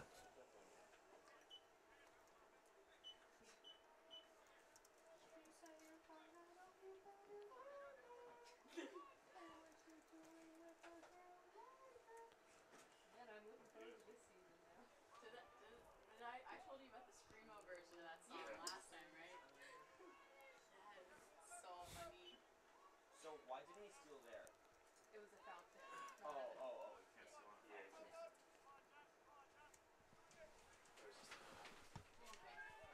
Hard to see if they're not right there. Oh, no, is it negative? Camp gets a curveball to drop in for strike 2. He's ahead 0-2 on Jesse Kraft. Kraft struck out earlier against Scrappy.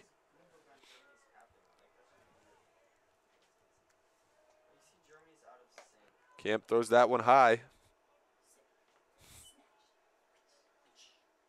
That's the thing, like, I don't like baseball, but I love playing catch. It's so much fun. Yeah, so I And can honestly, playing You're gonna like baseball, baseball by the end of the year. baseball's, like, fun to Yeah. play. I just, I'll make like, sure it's fun to watch the guys, like they're really funny. But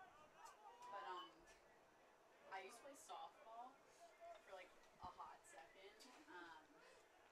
And I hadn't thrown around since then. And then threw around. the kids that I was babysitting started playing baseball, so I started throwing again, and it was so weird to do it again. It was just weird to use my left hand. And that one's laced to left field, but Levitt slides and grabs the first out of the top of the 7th inning. Batting number 7, Nick Legato. The throwing wasn't weird as much as the catching with my other hand. Yeah. Because I'm so I think it like does. uncoordinated with my left hand. Yeah, I get that.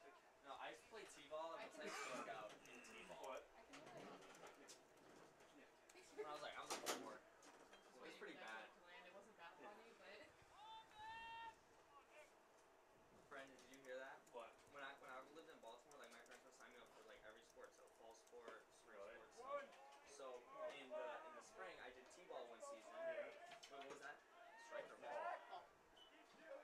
And I one time struck out in T-ball.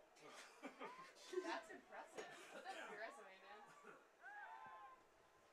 So I struck out in T-ball, and then the next spring I played lacrosse. Oh, I was terrible. I was so bad. I was like low-key good, but I was like 5, right? So it doesn't really count. One time I scored like a ball from half field, even though you had to be like in the attacking right? area to score. Actually, from further than half field. So it's a dinker back to Camp, and he'll make another out. Man, he's gotten a few of those so far. Stepping up, number 13, Juan. Camp looking to complete his 3rd straight scoreless inning. He's listed at 6 foot. He said 5'6". Yeah. The guy that's 5'6" is actually 5'6". I know. I was like, someone's not lying. Last name. Who was it? Matt Corson.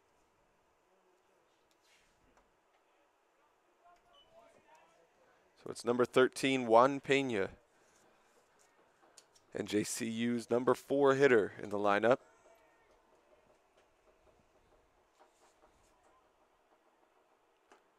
Camp fires one past him for strike 1. Is there a 27 also really short? Like the guy who's on second base right now? He looks short from here. Yeah. He's 5'10". 5'10"? He's taller than I am. What? He looks short. He looks like he's 5'5". Everyone fudges their bio by at least 2 inches. Also, he's too far And away. we're looking now. You know. Plus, it's like the guys around him are tall. So. Yeah, And if they stand behind the mound, they look like ninjas. Wow, that one's ripped to left field. That'll be an easy double for Pena, and it will score a run as Tom Pulsing crosses home plate. So NJCU now within 1 run of Swarthmore. It's the first run allowed by Camp. Now batting The number Knights have 11, 11 hits in Matt this game. No, of course it's been. Yeah.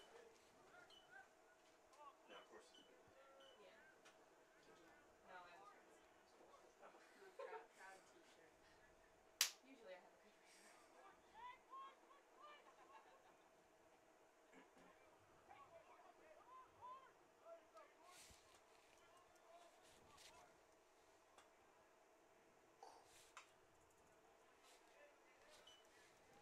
One time I want to see a baseball catcher go run after their own ball. Just once. I know it's not a thing, but I'm really big into it.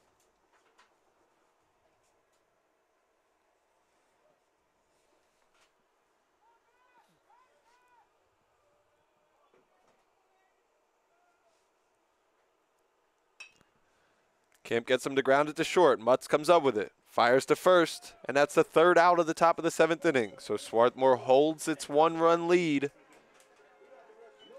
And it'll be the middle of the order coming up for the Garnet. in the bottom of the 7th.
And Levitt rocks the first pitch of the bottom of the 7th inning to deep center field. That's one heck of a play by Jesse Kraft to flag that one down. Now batting number 23, Cole Beaker. Levitt had a similar looking hit yesterday that went for a triple. Levitt can really golf some balls deep on a baseball field.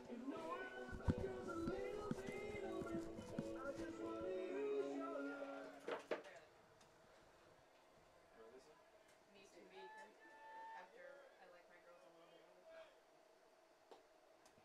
Objectively hysterical. One shoe tie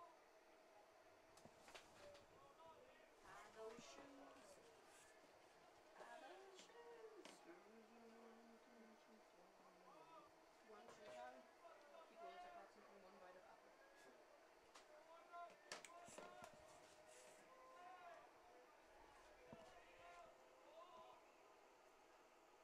one bite of apple. And Beaker fouls that one just barely past first base. So if it stays, you see the white line. If it stays on the left. Entering side of the today's white line, game, past third or rather entering yesterday's game, Swarthmore was 3rd in the nation in batting average. Tied for 2nd at 382 as Beaker wraps that one to right field. But it stays in. That part of Clothier Field is deep. Now batting That's not your typical right field line. Jackson Roberts. If it's Yankee Stadium, that one is gone. Alright, here's the shift again. Third base to right field. I guess he'll give up. Remember the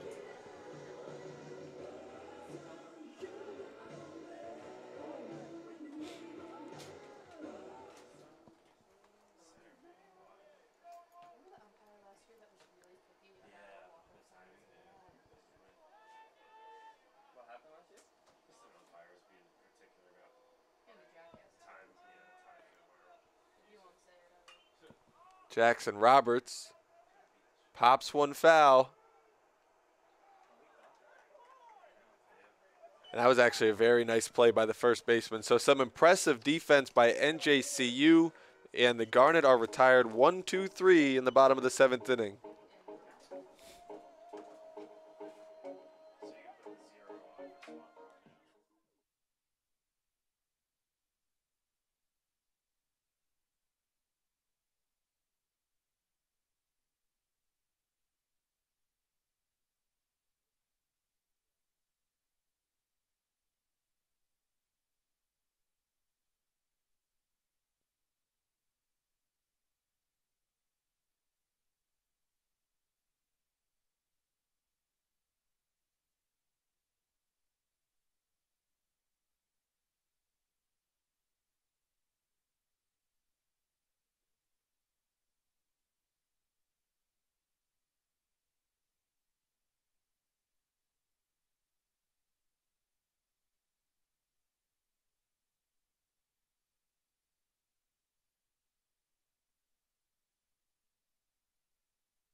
It's the top of the 8th at Clothier Field, and Oliver Hicks is on the mound for Swarthmore. He's a freshman lefty.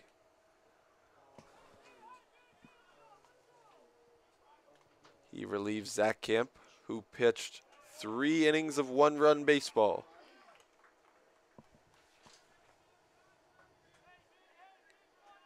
Yeah, I always think I'll figure out what's a strike and a ball after watching a lot of games, and I never have. Ever. Changes from umpire to umpire.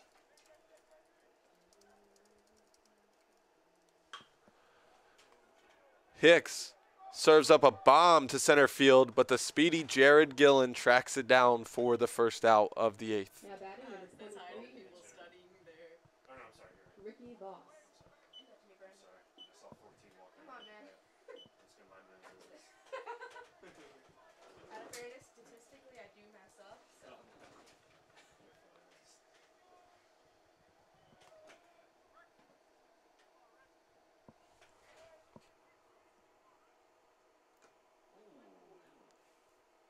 That doesn't hurt like. Was that a strike?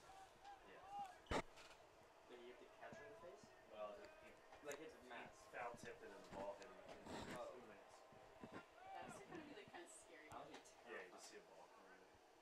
When I was really young, I was just starting out catching. I'd always pull my mask, pull my face out, which is dangerous because it Yeah, can so start you to throw. hurt.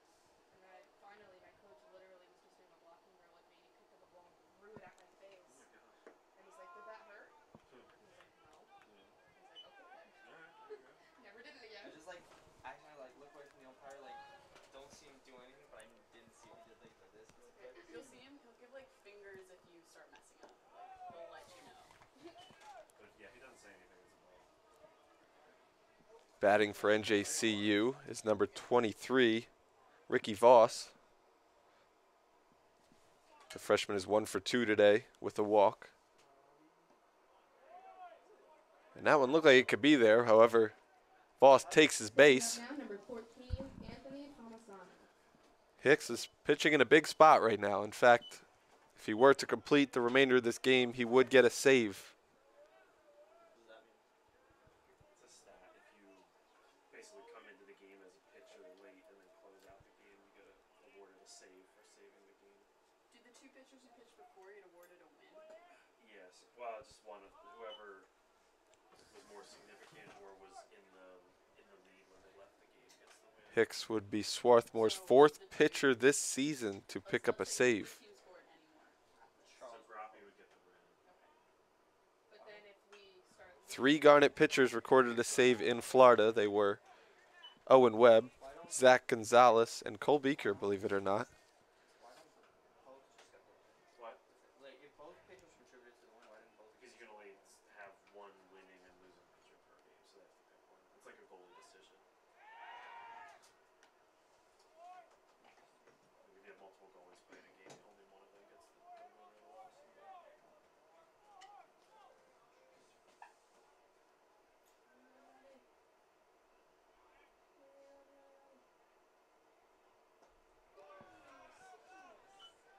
Hicks gets the batter to swing through that one. It's another freshman, Anthony Palmisano. Just clear it. Just clear it and go. Two. So he did 2-0, right? Two? Yeah. No, 0 and 2. Oh, 2. 2. Hicks tries to pick off the runner at first. It gets past Beaker. The runner almost broke for second. That would have been a bad decision, because it didn't go quite far enough for him to get there. Beaker corralled it and fed it back to Hicks, who will deliver to the batter. That has an 0-2 count.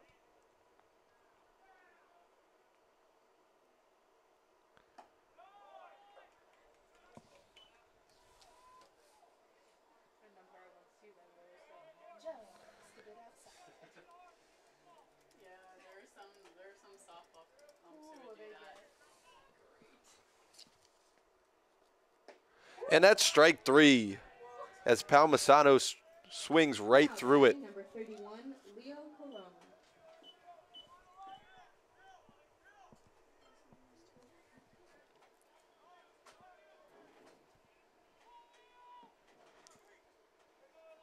Hicks, clearly a strikeout pitcher, now has 9 strikeouts and 7 2/3 innings of work in his young collegiate career.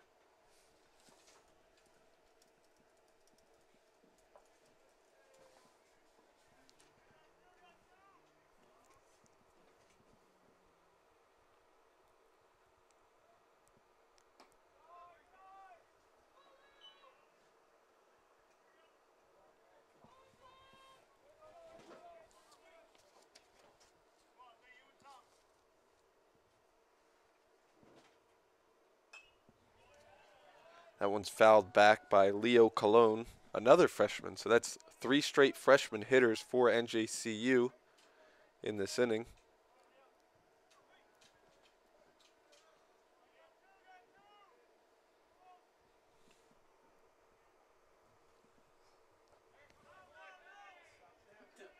I always love it when Sam catches it and looks up if he's gonna do it. It's like, hi, Jason. Yeah, we understand.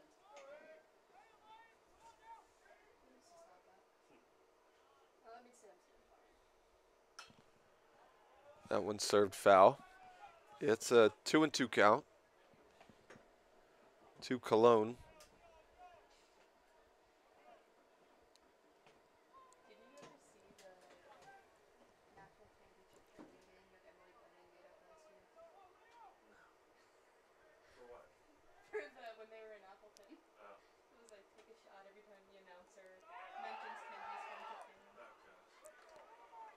So it's a full count now with 2 outs and a runner on second base. Swarthmore leads by 1 in the top of the 8th inning. It's Oliver Hicks on the mound. As mentioned, Hicks would get the save if he completes the rest of the game without allowing a run here. And then it was like the 3 shots if Terrell gets the game. It didn't go well. In case you were wondering.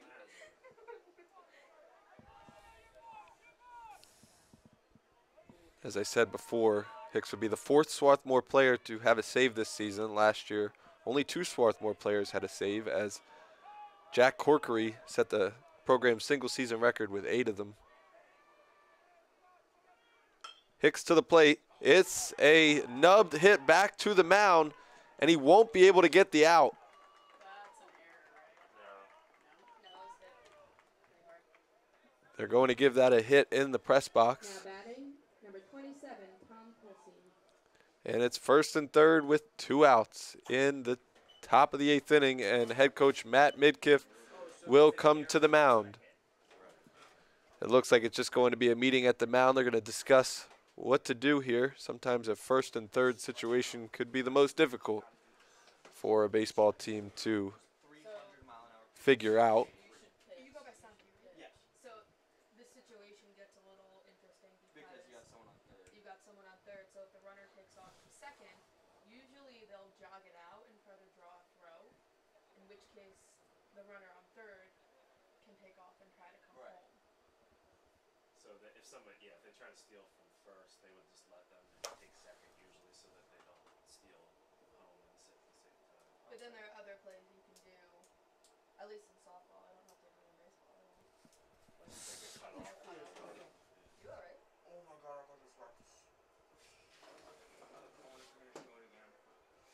Oh my god. Was it an injury or yeah. Oh, that was bad.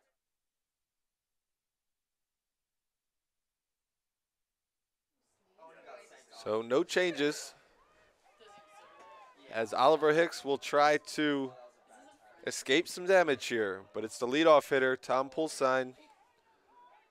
He's a senior, and he's had 4 hits in the game today. He's looking for his 5th hit, and it could be a big one for NJCU. The other angle, the first angle that they showed is just. And he swings through the first pitch for strike 1.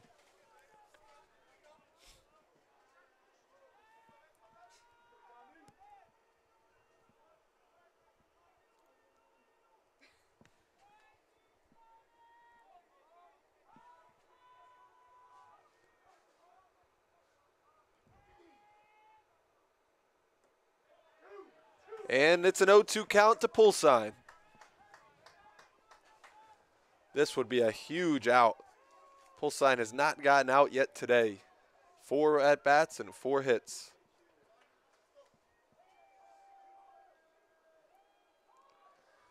Oliver Hicks gets set. From the stretch, he deals. And he gets Pulsine to hit a number back to the mound, and they get the out at first base. Man, that was awfully close. And that would have been a big hit for Pulsine, but Hicks gets out of it. And Swarthmore holds a 1-run lead going to the bottom of the 8th.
It's a big bottom of the 8th inning here for Swarthmore, looking to add some insurance runs.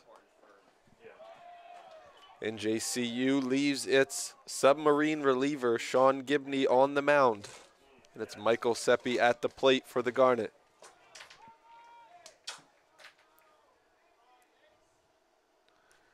Seppi hitless in today's action. He's 0 for 3.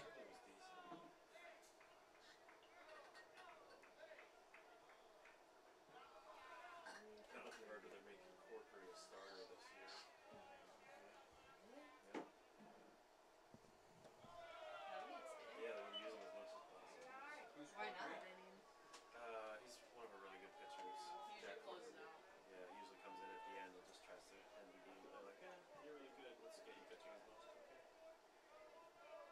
yeah, I So never. does that mean Charles is gonna become a backup or something? No. They play enough games. You in need a week. lot of starting pitchers. Yeah. Oh, okay. Pitchers can't at all really pitch 2 games in a row. Yeah, you gotta have several days rest. Is there a rule or is it them taking care of their players or both? Because I know in Little League you can only pitch. Right. I don't Michael Seppi thought he walked.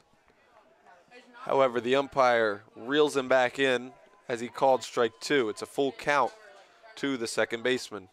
2 days apart during the conference championship Yes, he did. He did come in for like an inning. to close out the Hopkins game. And Seppi fouls back the 3-2 pitch. Same. Is Ricky collecting money over there? I never questioned what Ricky's doing. I just let him go. I think Hannah's learned that too. To just. Just let Ricky be Ricky. Yeah, that's all you can do. And Michael Seppi will take a leadoff walk, and he'll sprint to first base. Connor Elliott now up in the bottom of the 8th. Yesterday in the bottom of the 8th, Connor Elliott crushed his first home run of the season. So it could be deja vu all over again, as that one was also a 2-run home run.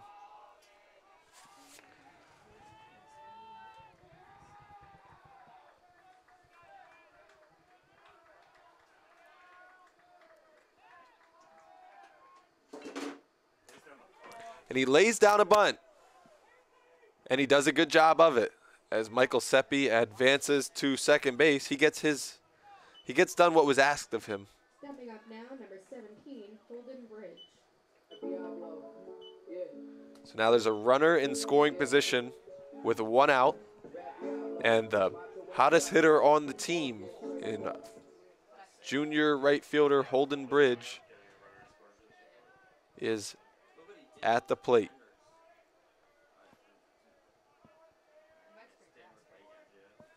Basically just cut, 2 defenders slid right past him. See if Holden Bridge can stay hot. Today he's 2 for 2, and he walked.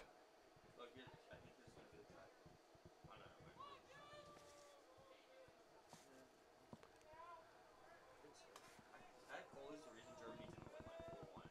Here's gonna be the tackle. Dean. Bridge swings through the second pitch. It's 0-2. Remind you, Kyle McCabe is a submarine pitcher. It's something that not a lot of hitters are used to seeing. Yep.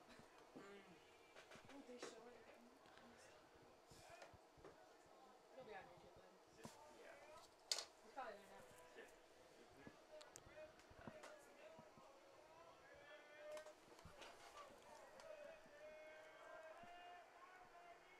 Bridge pops it up. Shortstop will try to get under it. He goes way into the outfield. It carried a little bit more than he might have thought it was going to. But Holden Bridge is retired for the first time today. So now you've got a runner on second with 2 outs. Have a good at bat.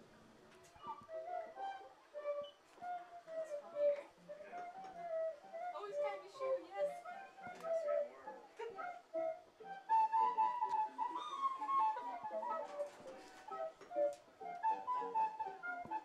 Hey, Brandon.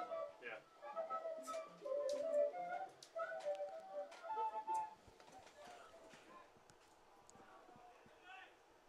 Play it back. Play it again. Just let it go. Play it back, play it back, play it back. No. Play it once they like break.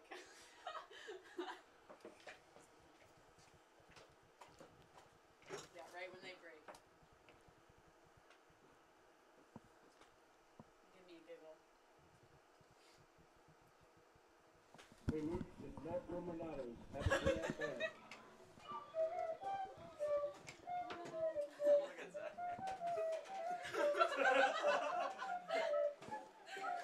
That might have worked out. One with Holly.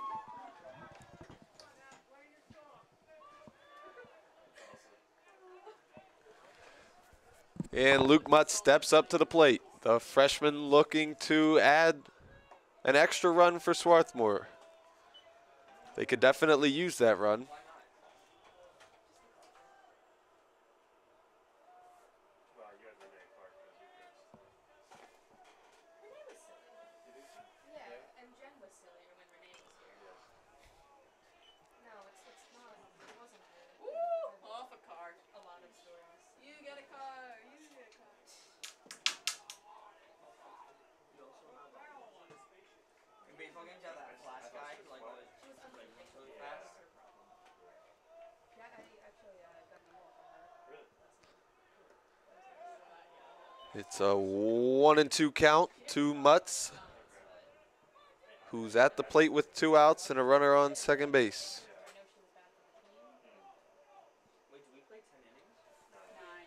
But they just put 10 up there in case In case it goes to extra. What happens if it goes past 10? it just keeps, it'll reset, I think, from the beginning.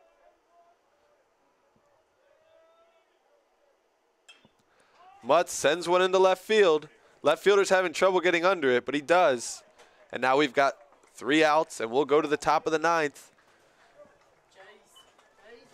Freshman Oliver Hicks will come back out to try and shut the door.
And Zach Gonzalez actually is on in relief for Considering the family that I come from. freshman Oliver Hicks. Gonzalez is looking to pick up his second save of the season. I don't know if I've mentioned that before. Oh, what's it called? Is it on here? Is it Oh, the win file? It should be open in still Spotify. open? Gonzalez Early, don't jinx us. gets one past Kraft for strike number 2. I like the iPad. Yeah. Gonzalez also a submarine pitcher. We've seen much of that from NJCU's McCabe. And he gets Kraft to ground it to short. And they call him out at first on a very close play. I have it. Now batting number 7, Nick Legato.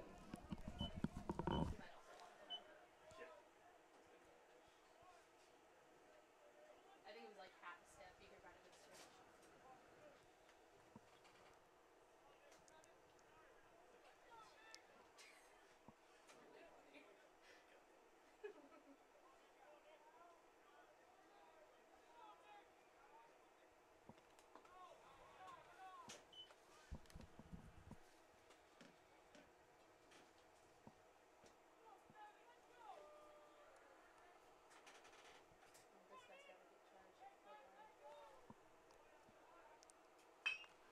And Nick Legato laces one into center field, and he's on with a single.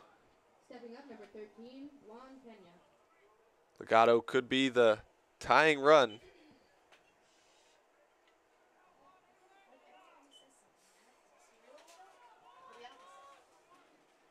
Who's that bad again?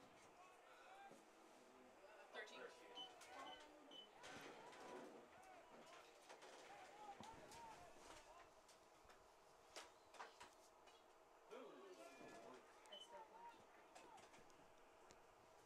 That looked like really close. I feel like it could have hit his hand.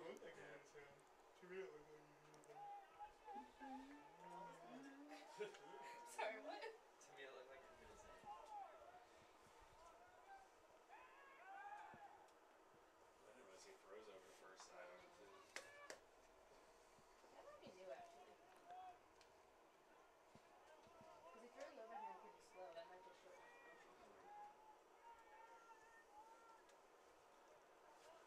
So the cleanup hitter, Juan Pena, is at the plate, and he takes one for the team. Runners on first and second, and one out for NJCU, a team that's trailing by 1 run. I will say with this guy, that's Brandon, what's this guy's, what is he for? Brandon, 1 for 2? Corsi steps up to the plate. He's 1 for 4 today. I was waiting for him to say something.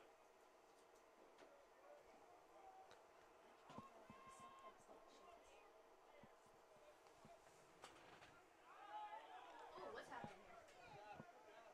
Somebody must have missed a sign for NJCU.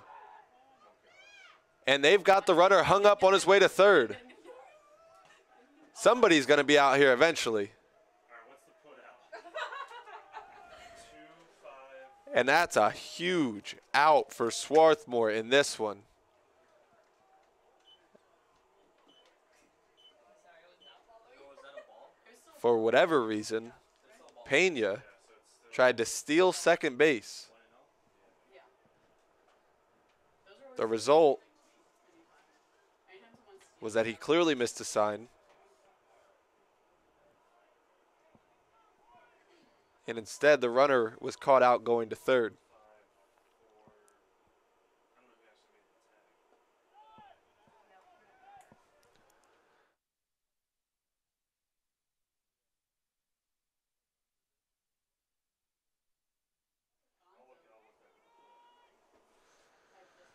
5-4. I don't know who actually made the tag. I'll look that up. I just figured it out. Couple months. Friday's the 22nd. Yep. 29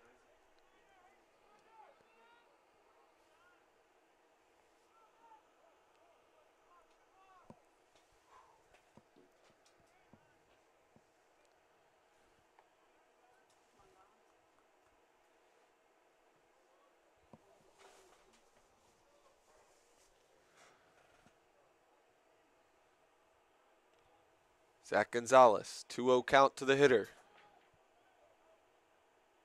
That one's outside for ball 3.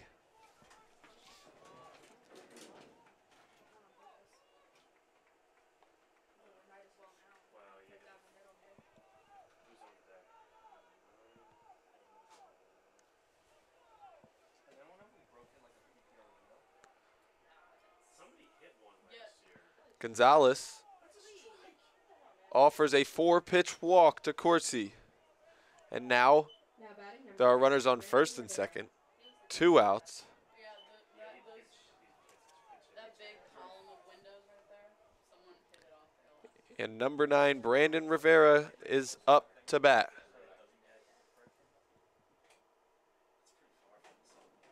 Well, no, it was what's Oh, the other one? another change. Okay, oh, I have not. Yeah. Oh, new pitcher. Owen Webb. 30. Oh my God, I'm so happy. I haven't gotten to see Now him pitch pitching yet. for the Garnet, number 30, Owen Webb. And they're going to make a pitching change here. Zach Gonzalez gets 2 outs and leaves 2 runners on for Owen Webb. So now So happy. Webb will get the save if he records the out here. Haven't gotten to see him pitch yet. We'll be right back after Webb completes his warm-ups.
And it's the top of the 9th inning at Clothier Field. Swarthmore leads 4-3. Owen Webb comes on to pitch in a big spot for the Garnet. And he clips. At least the batter thought it clipped him or tried to sell it. You just wait until they make the call. I thought it hit him. The umpires will talk it over now.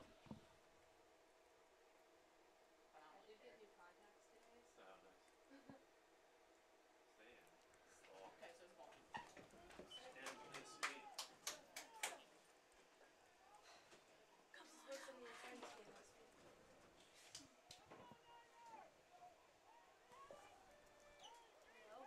How many conference games do you play this season?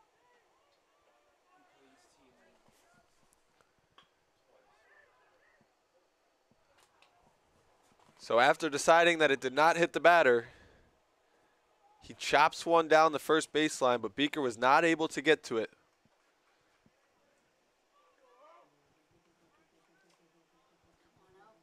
So now it's a 1-1 count, 2 outs. You're my new favorite person, kid.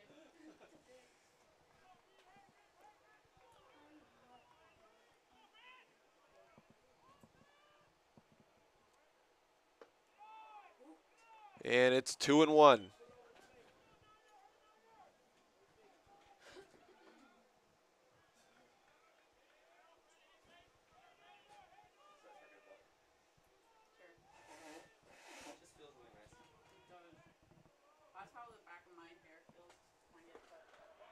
And that's strike two. It's a 2-2 count with 2 outs, 2 runners on. In the top of the 9th inning, Swarthmore leads by 1.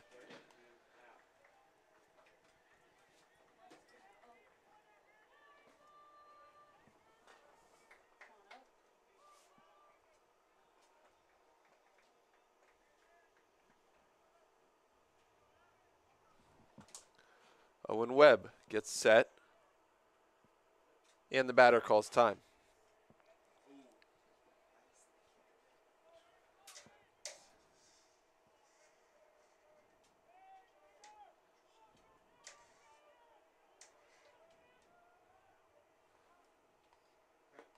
And that's it. Strike 3. That's your ball game. Swarthmore makes your dreams come true with another win.